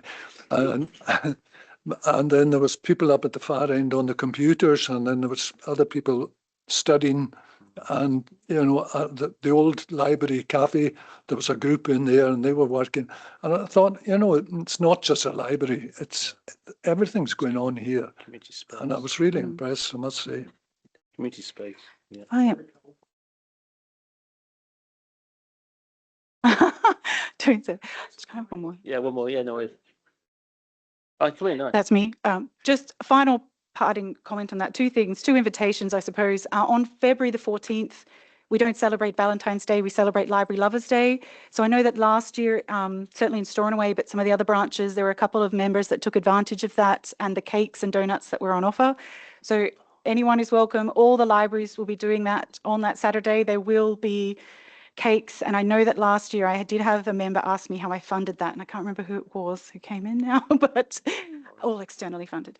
And the other opportunity that stands in Lewis, Harris, or in Uist is if any members would like to accompany one of our mobile library drivers on one of their mobile library runs, you're more than welcome.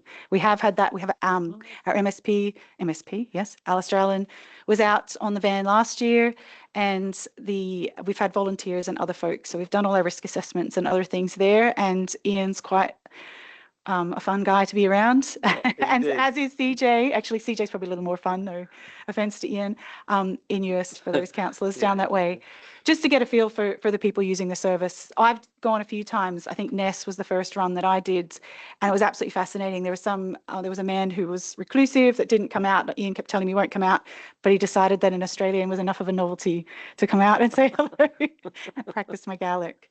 But there you go. Those two offers stand. So this Saturday is the GME activities happening in all the libraries. The following Saturday is Library Lovers Day. So do get behind that. You'll probably receive an invitation at some point to February the 14th. Okay. There you go. Thank you. Thanks, Franny. Just want to bring the Vice Chair in. So I won't be long. No, it was just, I think, especially when I heard what George said, and I think what Ray said as well about the success to, the Stornoway Library, I think, and we have to bear that in mind with the Barra campus. I think the other libraries, probably, especially where the seal in Nicollet, most of the comments is it's not accessible because the public feels that they have to go through a school, and sometimes it's limited. So hopefully in future, thinking, a public access on its own will help. And definitely, I think, Rennie, when you were talking about that, connecting libraries to like communities and community centers and things, myself and Uishton were talking about this in Bernary Community Council last time, and they would like also to offer their facilities to, because I think two of the people who were very voiceful in that meeting in Spanish were from Bernary, and they took that. So yeah, it was good. I mean, I would like to thank you also, you and Neil, I think, for being flexible and extending the consultation to try to collect all the opinion, so thanks very much. So. Thanks, Mustafa. Right, so if there are no more questions, do members agree to approve the recommendations at 3.1? Okie dokie, right, thanks, Franny, thanks. Right, so we'll take a quick 15-minute break and then we'll get back onto it and try and get finished before too late. 10 to 12. No, back at 11:45. No. It's Sport and Health. Sorry, Mike. Sorry. 2 minutes. That's what came out in the order because.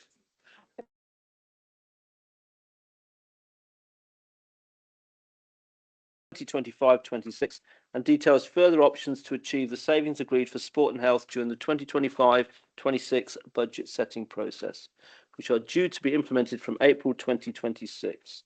Mr. Neil McCall speaks to the report and is available to answer any questions, and Mike's with us as well from the Sports Centre. So,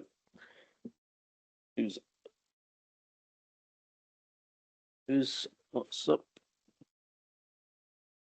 Okay. Thank you, Chair. Yes, as you say, library consultation, not library over, apologies for that. Sport and health budget savings. Again, the report identifies the requirement that was made for this financial year of £90,000 worth of savings, and although that was being paid for through county state funding for this financial year, we still needed to bring forward how that will be done. The report came forward identifying those savings areas that included closure of pools and also reducing hours. Committee members' views was to come back again with further savings, and that's what this report is setting out for you. One of the other things just to point out was that there were additional financial pressures, many of which we identified through the duration of this year as we went along, and also the importance of setting or creating a sustainable budget for the whole of sport and health going forward. We did have serious issues in terms of maintenance and not having adequate maintenance budget, and also there's a lot of equipment and facilities that do need replacing on a regular basis, and we think about the gym equipment, and we think about the running tracks, and these are all really expensive things to do, and we needed to consider how we were going to manage to deal with these things. We're in the fortunate position this year of having funding allocated to us for the replacement of gym equipment. We're in the middle of a procurement exercise for that, so that we hopefully will be in the position for the beginning of the new financial year with a whole suite of new gym equipment for us. We undertook the online survey. As I say, that was linked to libraries as well, so it was undertaking both of these in the one time.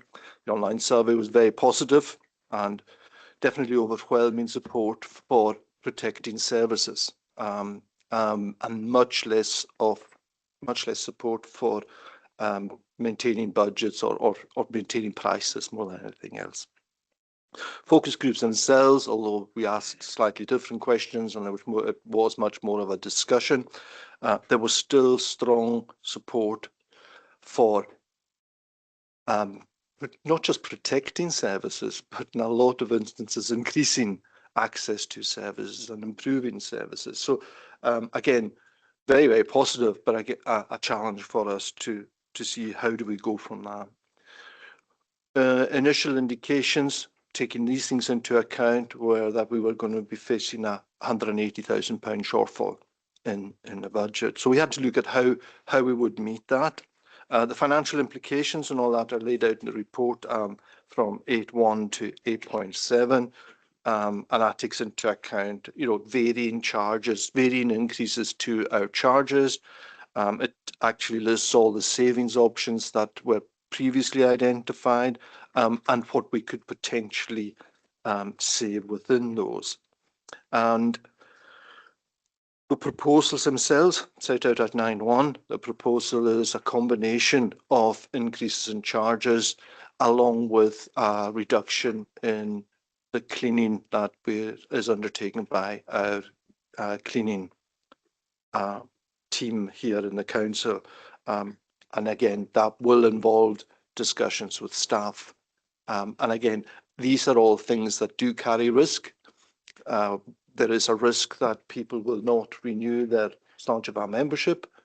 There is risks in other ways that are related to the cleaning, whether we can maintain the level of cleaning. So we will have to keep a close eye on these things through the year and report back just to say in the first quarter and second quarter, just to reassure members that we are achieving the targets that we're hoping to achieve, and if we're not, we then need to be considering how we're going to overcome these difficulties.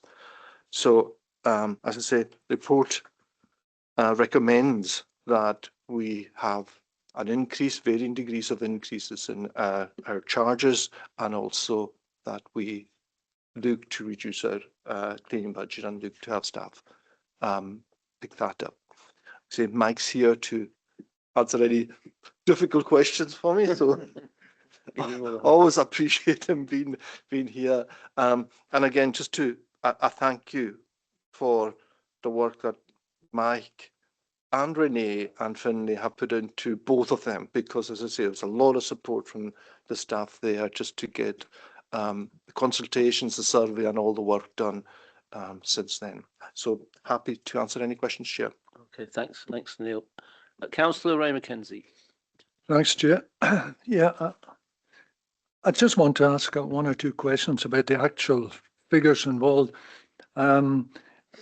It says here that somewhere about the increase, the percentage increase, it would require a 35% increase, which obviously rules out presumably the top ones, but 20%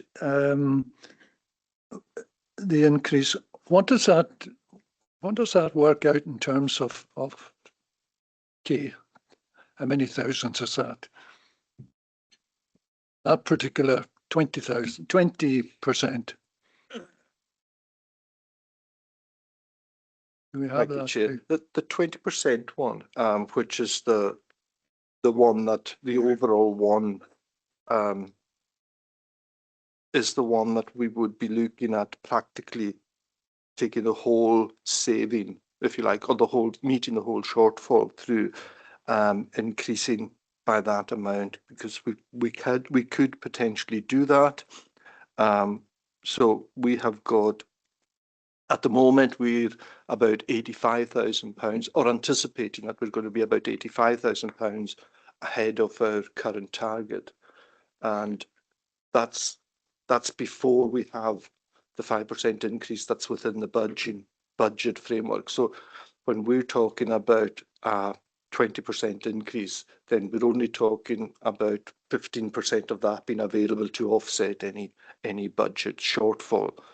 So planning assumptions, as I say, make that a target that we have to have. The proposal that we have just now is for the 15% overall, and that 15% is raising approximately half of the 90,000, if you like, or the £180,000 shortfall, which makes us, as I say, trying to find the remainder of that from the budget cleaning. So although the anticipated budget increase to 20% overall would actually mean that we had less money to take from the cleaning budget. Yeah. So what, if I understand you right, that 15% is 90,000. Is that correct? Yeah. So I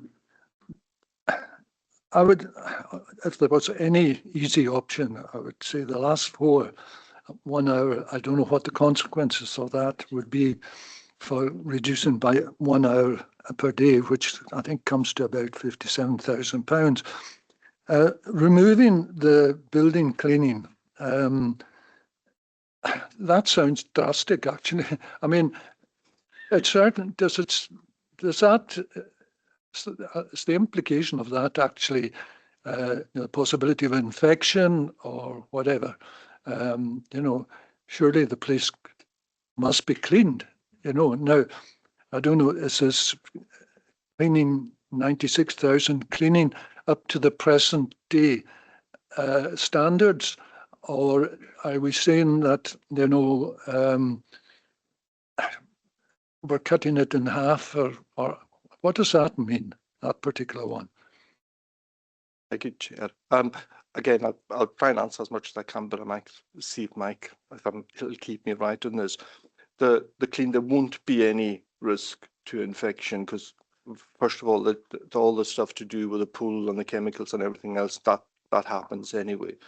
In terms of cleaning and maintaining a clean area, the sweeping and the dusting and all that, and then that won't lead to infection. It may be something that we're having to keep a close eye on to make sure that we are maintaining the place in a reasonable state. It will have implications. There's no doubt if we reduce that. And again, I wouldn't get into staffing issues, of course, here just now. But we do have a way there of making a saving that doesn't impact on the public, if you like, in terms of the price increases.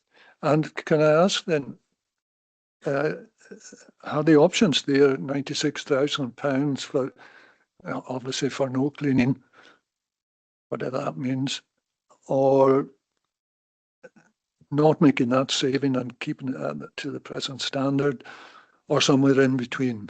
Are the options?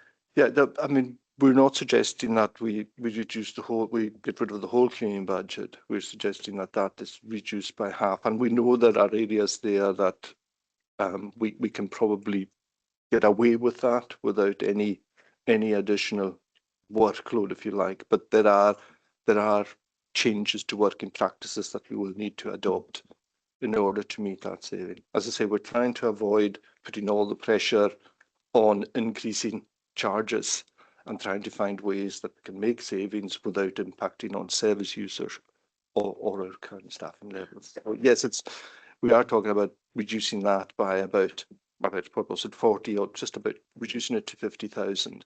So there will still be, at least half the hours that we currently have will still be there. And I think we're getting, is it 3 hours per night? So we have 2 hours per night. A team of cleaners come across, I think it's 4 or 5 cleaners come in for 2 hours each night. So we would be looking at potentially having that as the 5 cleaners coming in for the hour. I think what you said was that this 96,000 was about half. So that would be around about 200,000 at the present time. Sorry, no, Chair, it's apparent. The 96,000 is the current total. It's the total. Current total. Apologies for that. I wasn't making that clear. So it's a saving from that value. So it's taking the 96 down to 50. Right. So in that case, with a combination of 15% increase in whatever, slants my hand, something on that,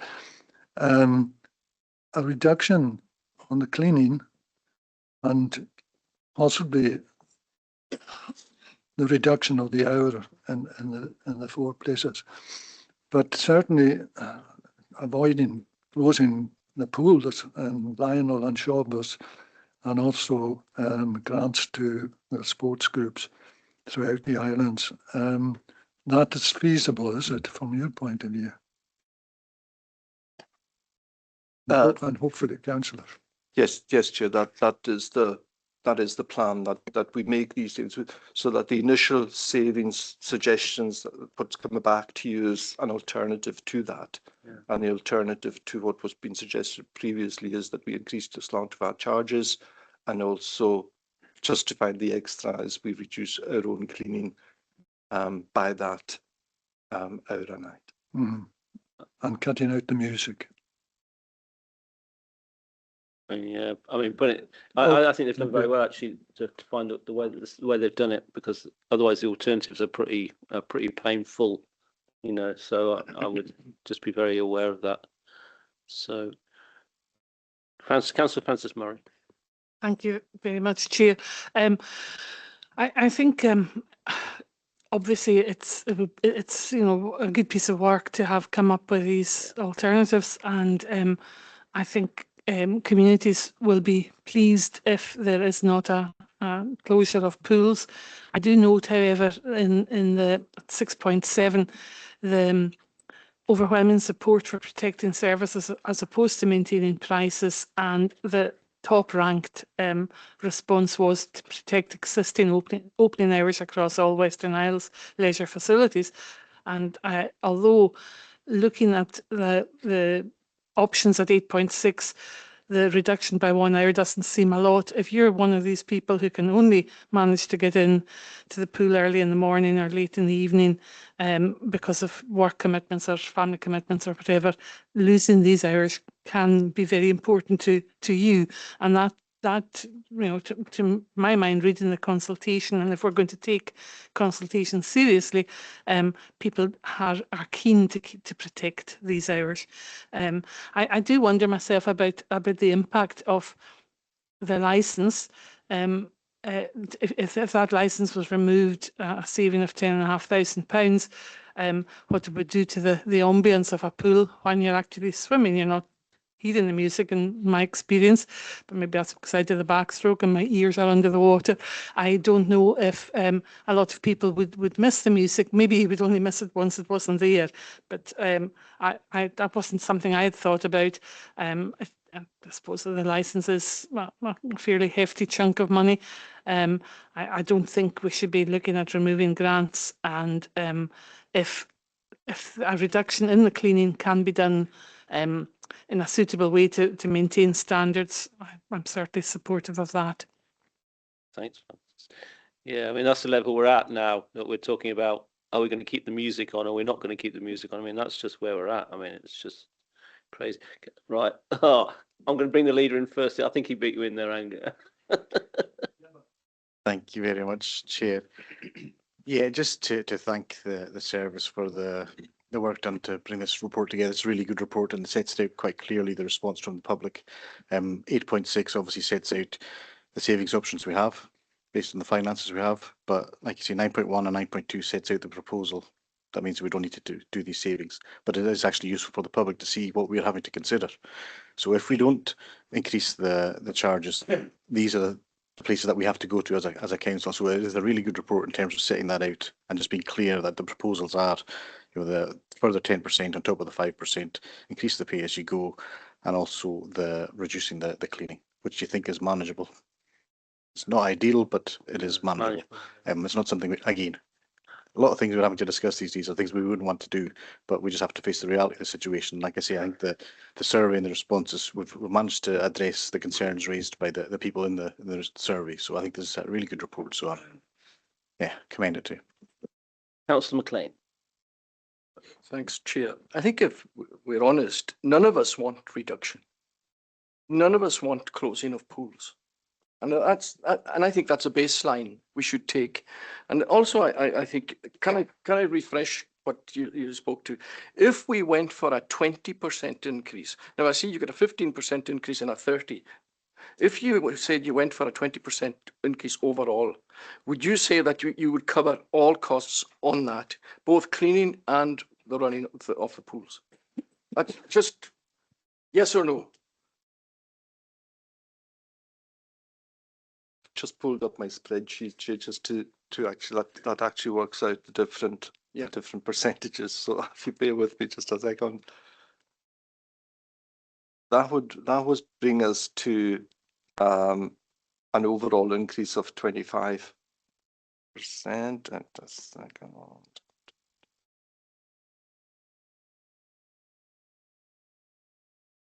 I'll move on up my spreadsheet. That's all right. Forget that. The next question I've got is if you look at the comparator, Orkney, And now I looked at both of them there, and I take it that if you do, for instance, do a 15% increase with us here in the Western Isles, our family would sit at, the family ticket would be sitting at 34.50. Am I right? And Orkney would be sitting, we would be sitting at 42.35. Am I right? Yeah. So we're significantly, let's not look at Murray, because Murray, I know Murray because the footfall is far greater than it is. If you have great footfall, then you're making money. Let's look at Orkney. And take Orkney. So in the individuals, if you look at, then you're increasing by 15%. We're at 25.88. Orkney is £30.25. Still a significant difference lower than Orkney. So what I'm saying is that we're left with a situation in which if we don't make cuts, we've got to make increases. It's as simple as that. So personally, I would prefer to see an increase, and the increase is still a lot lower than the comparator authority. So that's why I'm saying to you, if we come to 20%, even 20%, it looks that we would be even lower, still lower than Orkney. Because if you're that at 15%, and the difference is significant. So I would say that we should be maybe looking at that. I'm just been a suggestion, because I would not like to see, I don't like to see even cleaners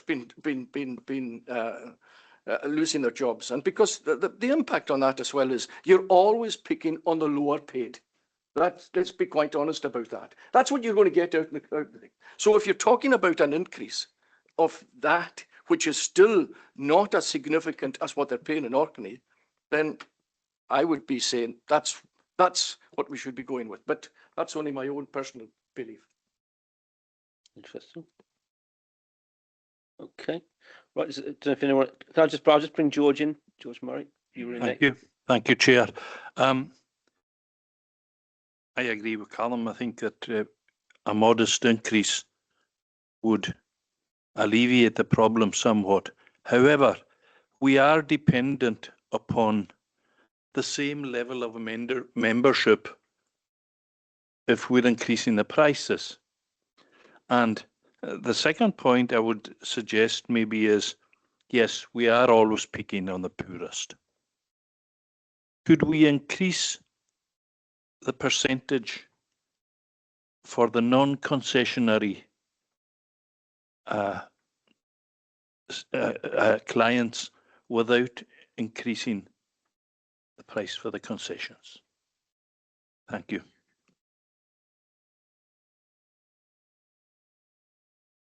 Got, can you, who's my? Yeah, just switch it off. Thank you, Chair. Yeah, there's nothing to stop us doing that. I mean, the percentage increase that I'm suggesting within this report is an overall 30% increase. But again, there's nothing to stop us increasing that by more. A third, as I say, I've got some of the figures have come back up. I mean, a 35% increase would, as opposed to a 31, we're projecting would be about £10,000.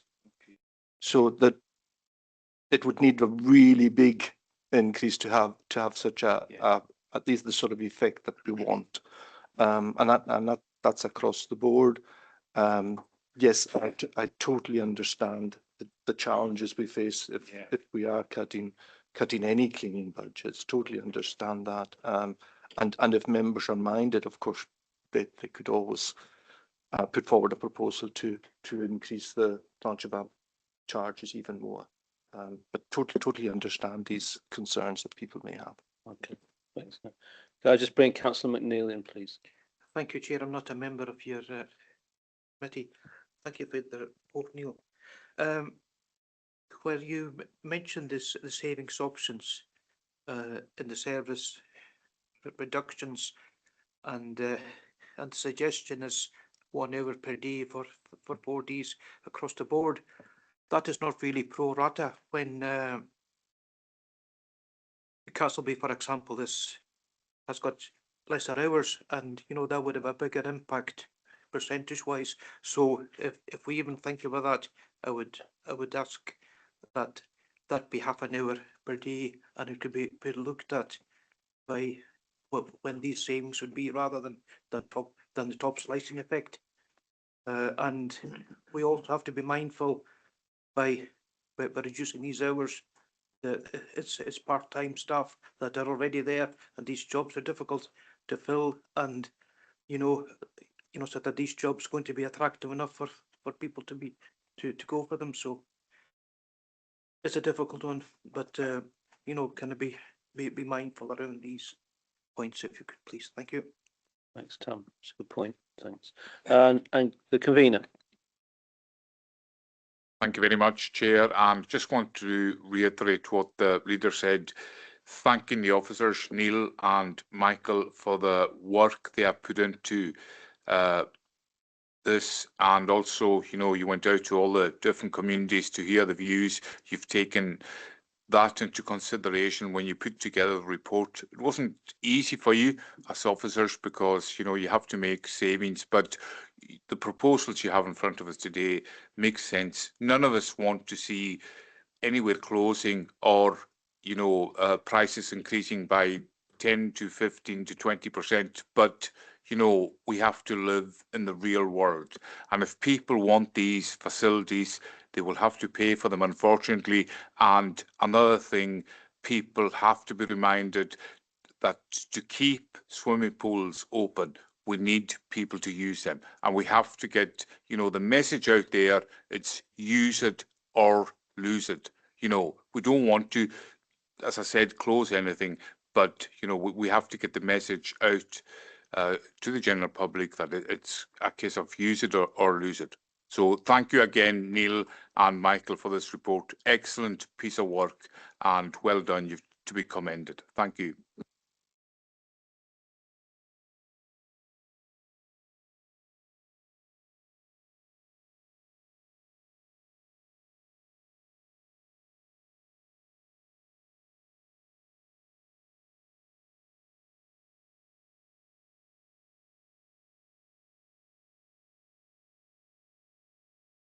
That's the recommendation. I mean, it's just on the comments that Callum was making and others. If there was a demand or an interest to actually raise it more than 15%, we'd have to deal with that now. And I just wanted to know what the feeling of the committee. Yeah, I'll bring Ian in there. What the feeling of the committee is about that. I'll just bring in Councillor MacLeod now, and we just have a think about that. Thanks, Chair. I think this is an excellent report. I'd like to thank Neil and his team, and they did a very good consultation. I did attend one of them, and it was well received. To me, this is a straightforward, clear report. The evidence is there of what the people want, and you've listened, and your proposals to me are fine. They're good. Okay. I'm more than happy to support them. Thanks. Yeah. Okay, thanks. Okay. Councillor McLean. Yeah, Chair. Can I say 9.2?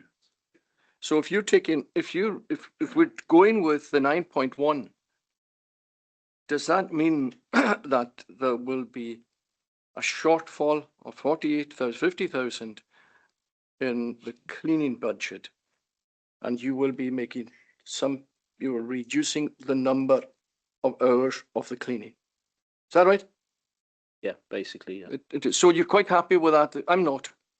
Yeah. So I said that to you. You can go out into the community and you can tell the people that you're going to reduce the lowest paid member in the pools. You're going to have these hours. Is that right? The intention would be, if that's what approved, the intention would be to reduce the hours of cleaning. Every effort would obviously be made to ensure that staff currently employed weren't affected, but that could never be guaranteed. I don't know if Mike was going to. Is that okay, Chair? If Mike.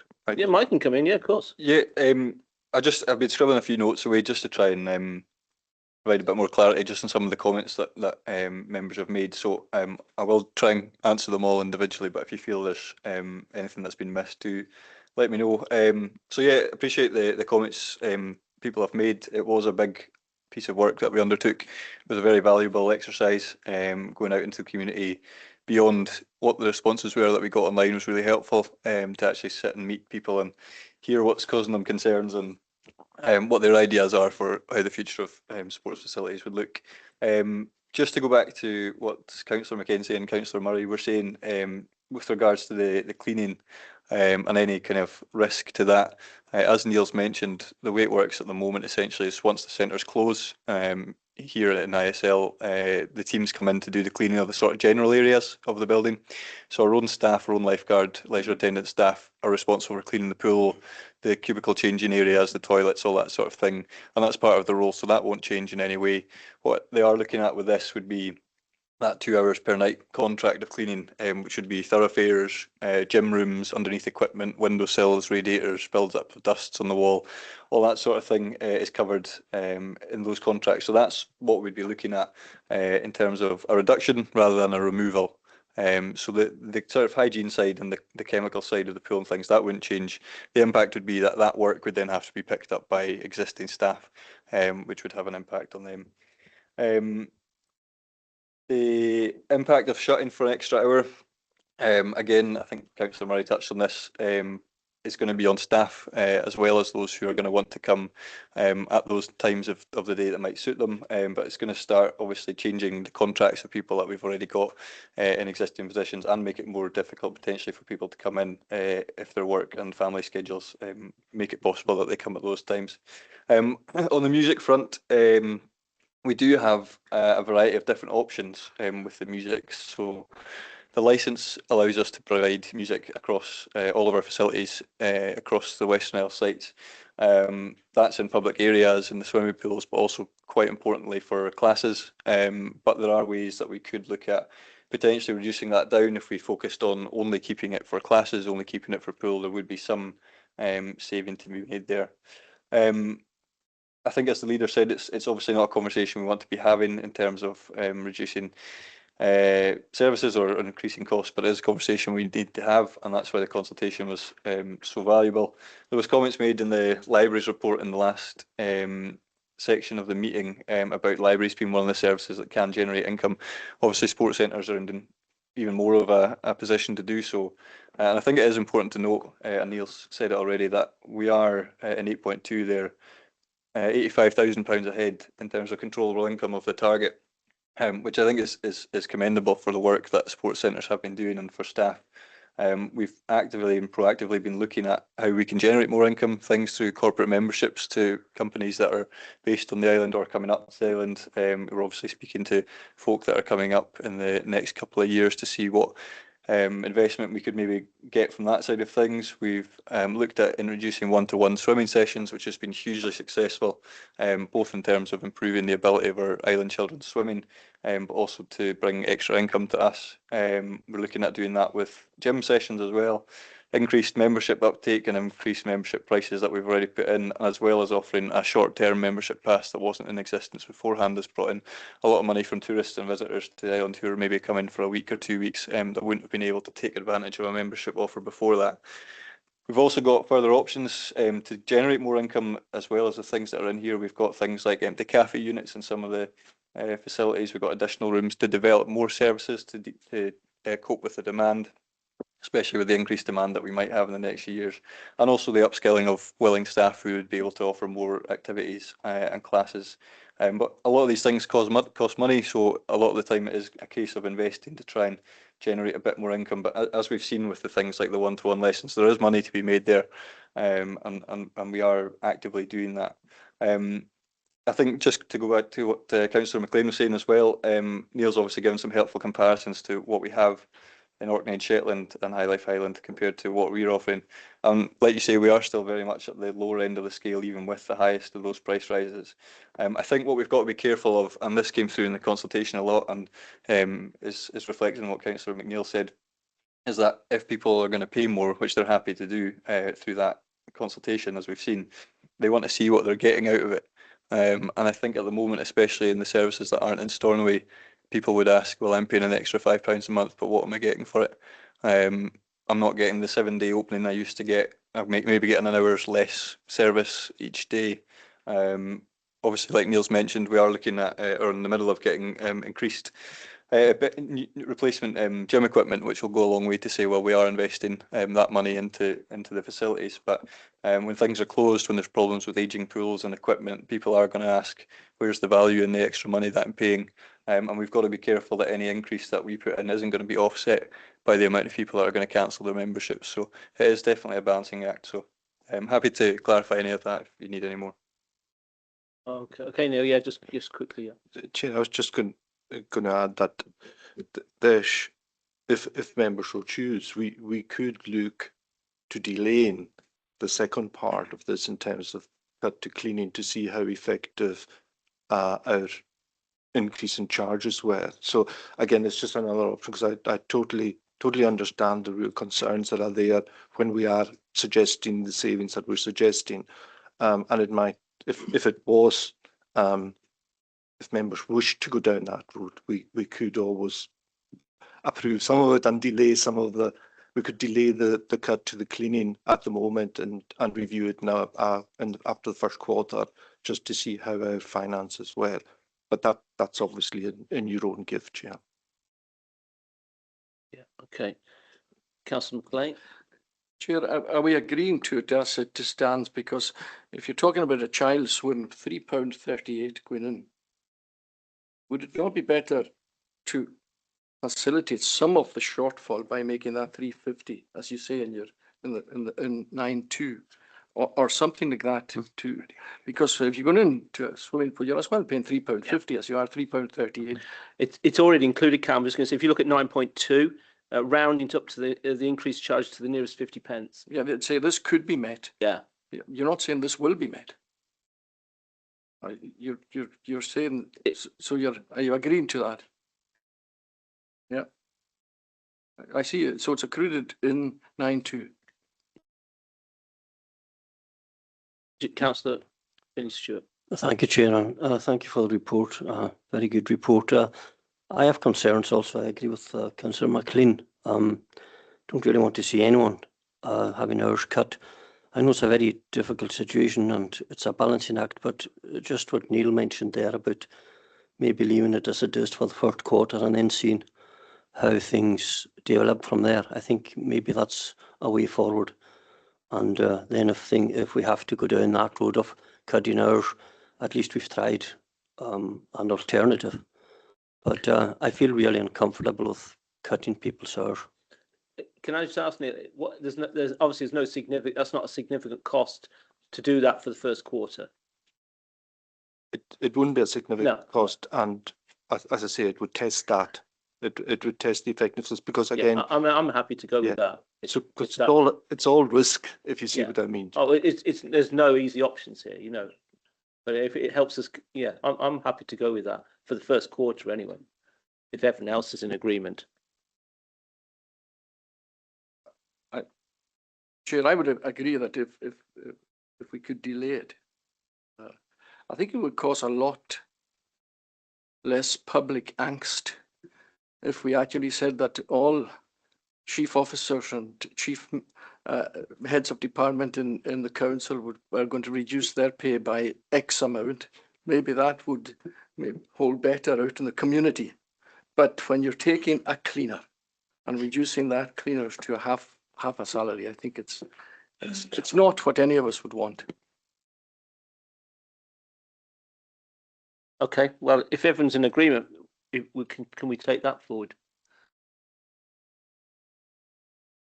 It's not really a...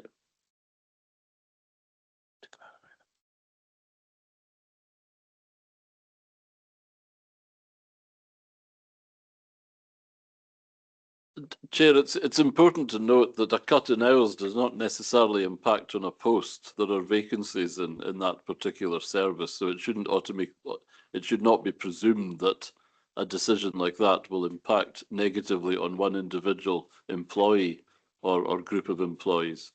There are vacancies throughout that service, and that's equally, it could provide an increase in someone's hours. It doesn't automatically follow that a small cut in hours equates to a loss of somebody's income.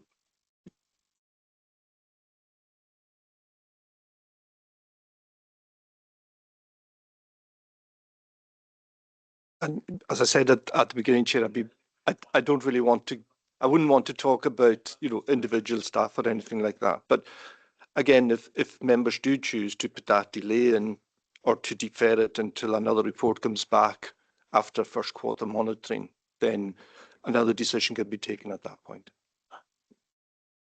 Well, I mean, as I said before, I'm happy to go with that suggestion if everyone else. So if we agree 9.1, delay 9.2, and then we take that as a recommendation. Is everyone happy with that? Okay. With the charges round up to the nearest 50, yeah. Yeah. Okay. And we'll just see how that pans out. Okay. Right. So where are we? Members agree to, well, we obviously what we've said, we agree the recommendations barring those items. Okay, right, we'll move on to item 10, which is the joint report by the Chief Executive and Joint Project Manager. Thanks, Neil. Thanks, Neil. I just want to quickly say there's a bit of an unsung hero sitting at the back here, Anne, who does all these budget lines, and she's responsible for it. She has I'll just be aware, she has 3,700 lines to monitor here. So it's just to give you an awareness of the work that she's doing behind the scenes. So I just wanted to highlight that because you never say it, no one ever mentions you, and I just think it's important you mentioned. So thanks, Anne. Thanks for the work that you do. Right, we'll move on to item 10. It's a joint report by the Chief Executive and Project Manager, and provides an update on progress of the Baron Vassy Community Campus project. The report also recommends for approval, insofar as the caller's interests are concerned, the membership of the project board and the project reference group, the latter being a dedicated forum to engage with key stakeholders. I would like to invite the Chief Executive to speak to the report before bringing in Mr. Dan McPhail and opening the discussion for any questions. Thanks, Chief Executive. Thank you very much, Chair. I hope that members will agree that this is a very welcome report indeed, because it shows real progress on what we now need to be focused on, and that's the detailed business of delivery of this campus. I'll draw to your attention initially then paragraphs 2.1 and 6.1. In essence, the Comhairle has been asked to lead the delivery process, working with our partners in NHS, HHP, UHI, Police Scotland and others, but particularly, of course, Scottish Government.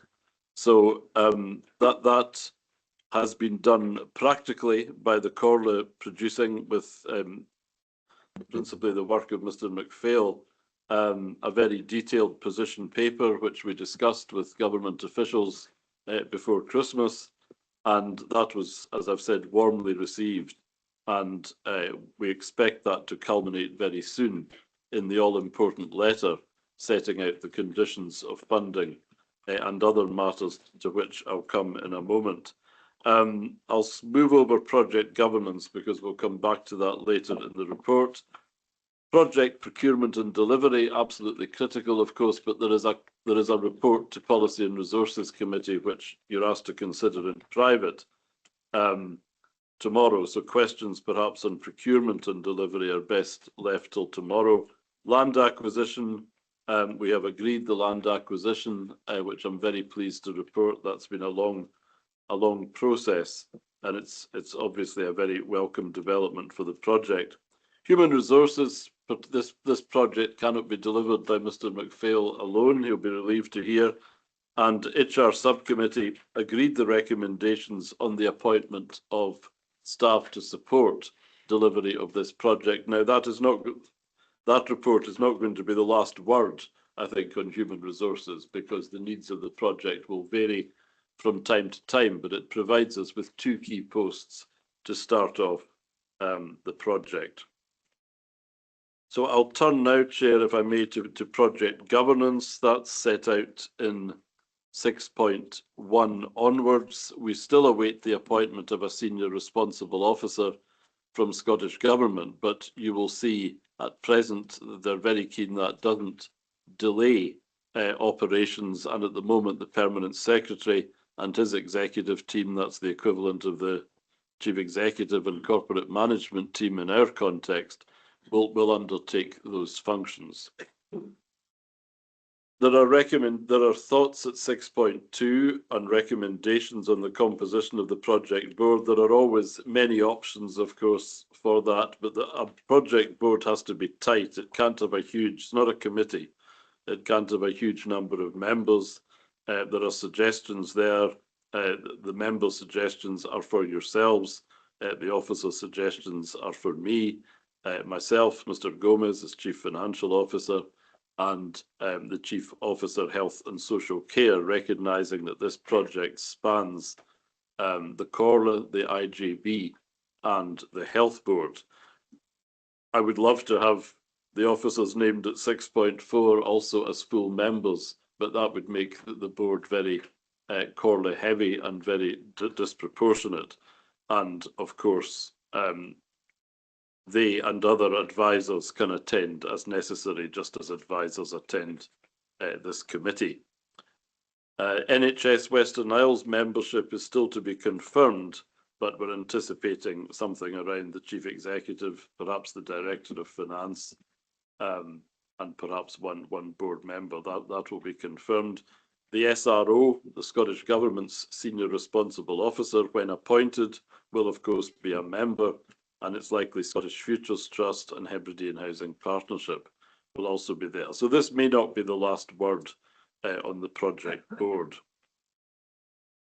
Equally importantly, and I do mean that, is the composition of the reference group. And now that is the local stakeholder forum. That is an essential element of any project of this kind. And it's very important that we get the membership of that right, although again, we can come back and vary that as circumstances dictate. That will comprise local members, and I do hope one local member in due course will chair that group. I think that would be entirely appropriate given the Comhairle's significant role in delivery. The list of organisations is there at Appendix 1. I'm not going to read them out. My thanks to local members as well as Mr. McPhail for helping us with that list. But of course, that can vary. Organisations can change, they can merge, new organisations can come through. So we'll probably be back looking for variations in due course. So in conclusion, Chair, this is an important report. I'll go through the recommendations shortly, but it confirms real progress. There's still things to be done. We await the letter, and that's important, setting out the terms of engagement. But those have been in principle agreed, and in principle agreed on the basis of what this council and its partners have submitted, and that's a very good position to be in. Those who read things in detail will have noticed there's 2 words missing in 7.1. That should say at the time of writing, confirmation of the SRO appointment, together with the necessary details of the funding model, is awaited. But importantly, government has said to us and NHS that we should progress with finalising the governance arrangements and the procurement strategy, that's at Policy and Resources tomorrow, to enable remobilisation of the design team and recommencing design development. That's the first practical phase of the work, and Mr. McPhail can speak to that in more detail. So if these recommendations, to which I'll now turn, are agreed, we will do just that, together with our NHS partners. So the recommendations ask you to note the update on progress, which is substantial, approves the membership of the project board, approves the membership of the reference group, noting what I've said about these being variable as the project progresses. Note the project governance and delivery chart, for which thanks to Mr. McPhail, and note that the procurement strategy and appointment of a delivery agent and client advisors, all critical points, are subject to the concurrent report to Policy and Resources Committee. I'll hand over, Chair, if I may, to Mr. McPhail. Thanks, Chief Executive. There isn't much more to add at this stage. I think the Chief Executive has covered all the main points there, and I think on Wednesday, tomorrow, when we go through the project delivery report, that will probably require a bit more commentary from myself. But as it stands, I think the Chief Executive covered everything, and I think we'll just take questions. Okay, thanks, guys. Thanks. Does anybody have any questions? Councillor McNeill. Thank you, Chair. I'm not in committee. Very much welcome this vote indeed. It's been a long time coming, but we're definitely on the right path. My only major concern is the lack of a local member being on the project board. That's my only major reserve.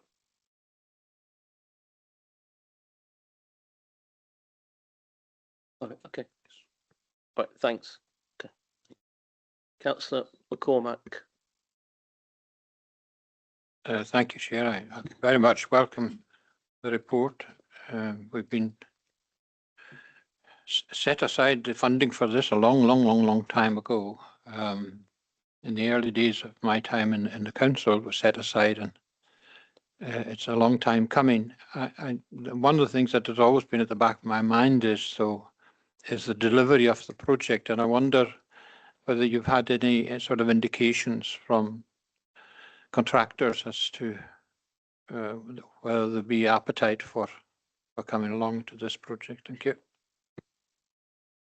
Chair, that's a discussion I think would better take place tomorrow and in private, but it's a point we'll be happy to discuss. Okay, you happy with that, Angus? Yeah. Okay, the Deputy Leader, you were wanting in, were you?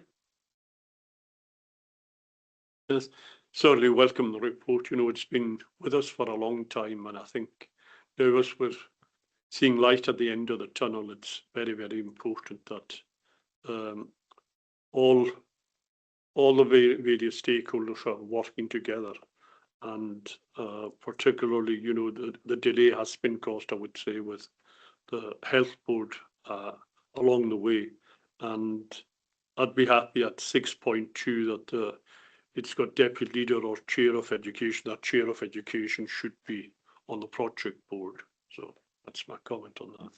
Okay, thanks. Councillor McLean. Yeah, thanks, Chair. I have reservations about the project board composition. I think that Mr. Burr sort of hinted to it in that sense, because if I take it that this Barra complex is primarily education. Am I right in that? It's the biggest single element of the Corliss contribution, yes. That's right. That's what I've said. So therefore, I would suggest that when I see the chief officer, health and social care, and the chief financial officer, I'm no problem with that. But I would say that the chief officer, education, should be on that project board. Now, the project board is a very, very important entity within the whole project. I mean, knowing other project boards in other areas, I would say that to have the chief officer of education on it would be imperative. That's in my view. Okay, thanks.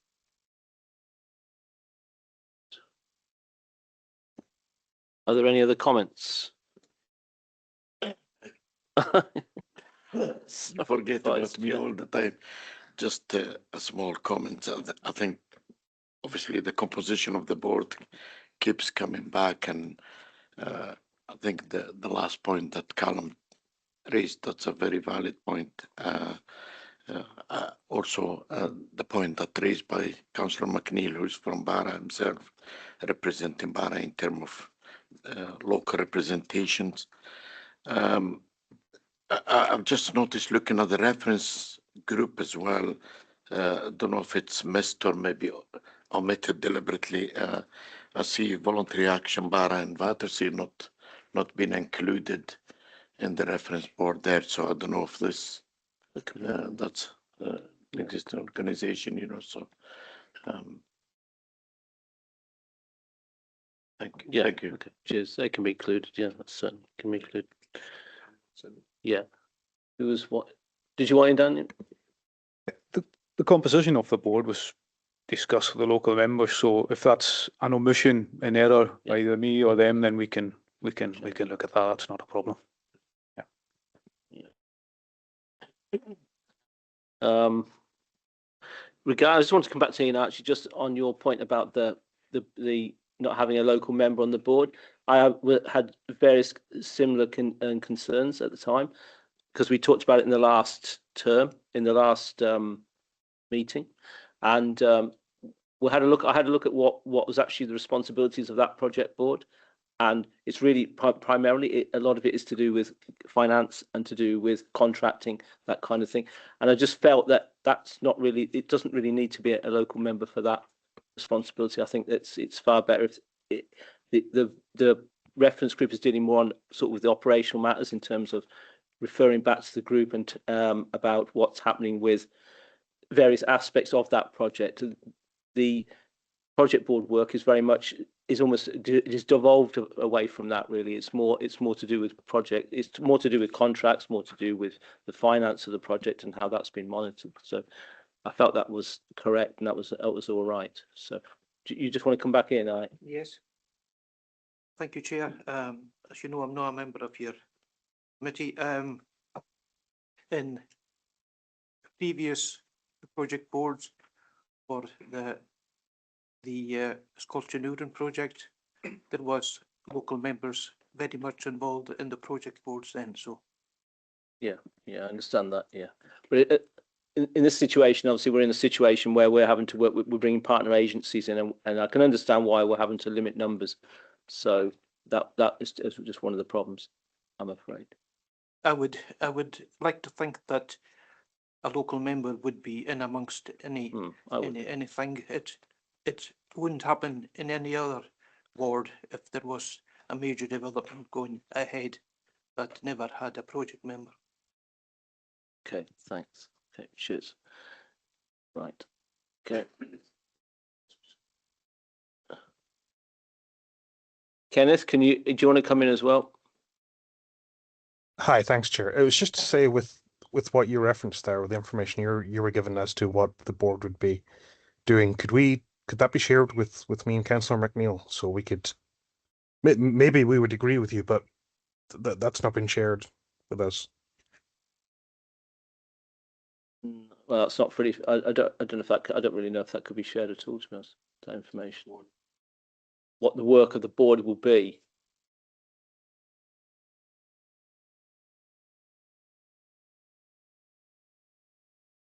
Yes, Chair, we can certainly share the projected remit of the work of the board. I mean, that's not a problem. I mean, my concern remains, and the old Sculpture project did not have every local member or even a local member from each ward on its membership. But as I've said before, while initially that can look attractive, it can be very difficult then for a local member to be on the project board, because the project board's discussions are often financial, contractual, operational and technical, and above all, they are often very confidential. And a community may expect the local member to be able to communicate exactly what's going on at the project board, and then the local member can't do that. That doesn't mean there's not considerable engagement between the project board representatives and the local member, but it's a different thing when you're talking about delivery of a project and you can't tell your community directly what's happening at the body of which you're a member. That can equally put a local member in quite a difficult position, but we can certainly share the remit of the project board. That's not an issue. Okay. Susan, did you want to come in as well? Yes, thank you. Just to support Ian Archie, if a local member wants to be involved in the board, I think we should do whatever we can to support them in that.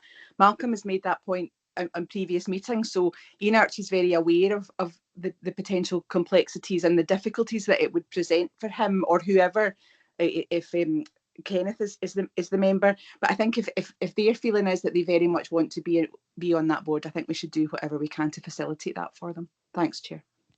Okay, thanks. Councillor Cormack. This is a delicate area, really. I've served on two such boards, the Sculpture board, and I've served on the Lewis Castle board. They were not big in size, is the first thing I would say. And I was not in any way responsible for any particular school or any particular development. That was a whole package that we were dealing with. And as the Chief Executive suggests, we were invariably meeting in private, and the decisions we were taking were to make sure that the project went forward. There were many complex issues arose at both of these boards that never came into the public domain, but were nonetheless overcome eventually, and the projects were ultimately successful. And I know, because I had some dealings in the very early days of this project when I was a member of the Western Isles Health Board. I chaired the first scoping committee, and I know just how involved the people in Barra will want to be with the project. I do appreciate that, and I do believe that there must be some mechanism for making sure that the community is involved as much as possible in what's happening. But I think I would like to suggest that maybe a conversation take place with the local members and officers in order to give them a better understanding of exactly what being on the project board will mean for them. Because it does mean that you're dealing with situations where you can't speak to the public about what's happening, but you are nonetheless trying to take forward the public's interest at the same time. And that could be very difficult for a local member. As I say, when I was on the Scoil Genuara board, I was not representing a school in Stornoway, not at all. I was representing the whole project and all of the schools that were involved in it. And I mean, there were difficult situations. For example, I recall that on the Lewis Castle board, the developer, the initial developer, went bust.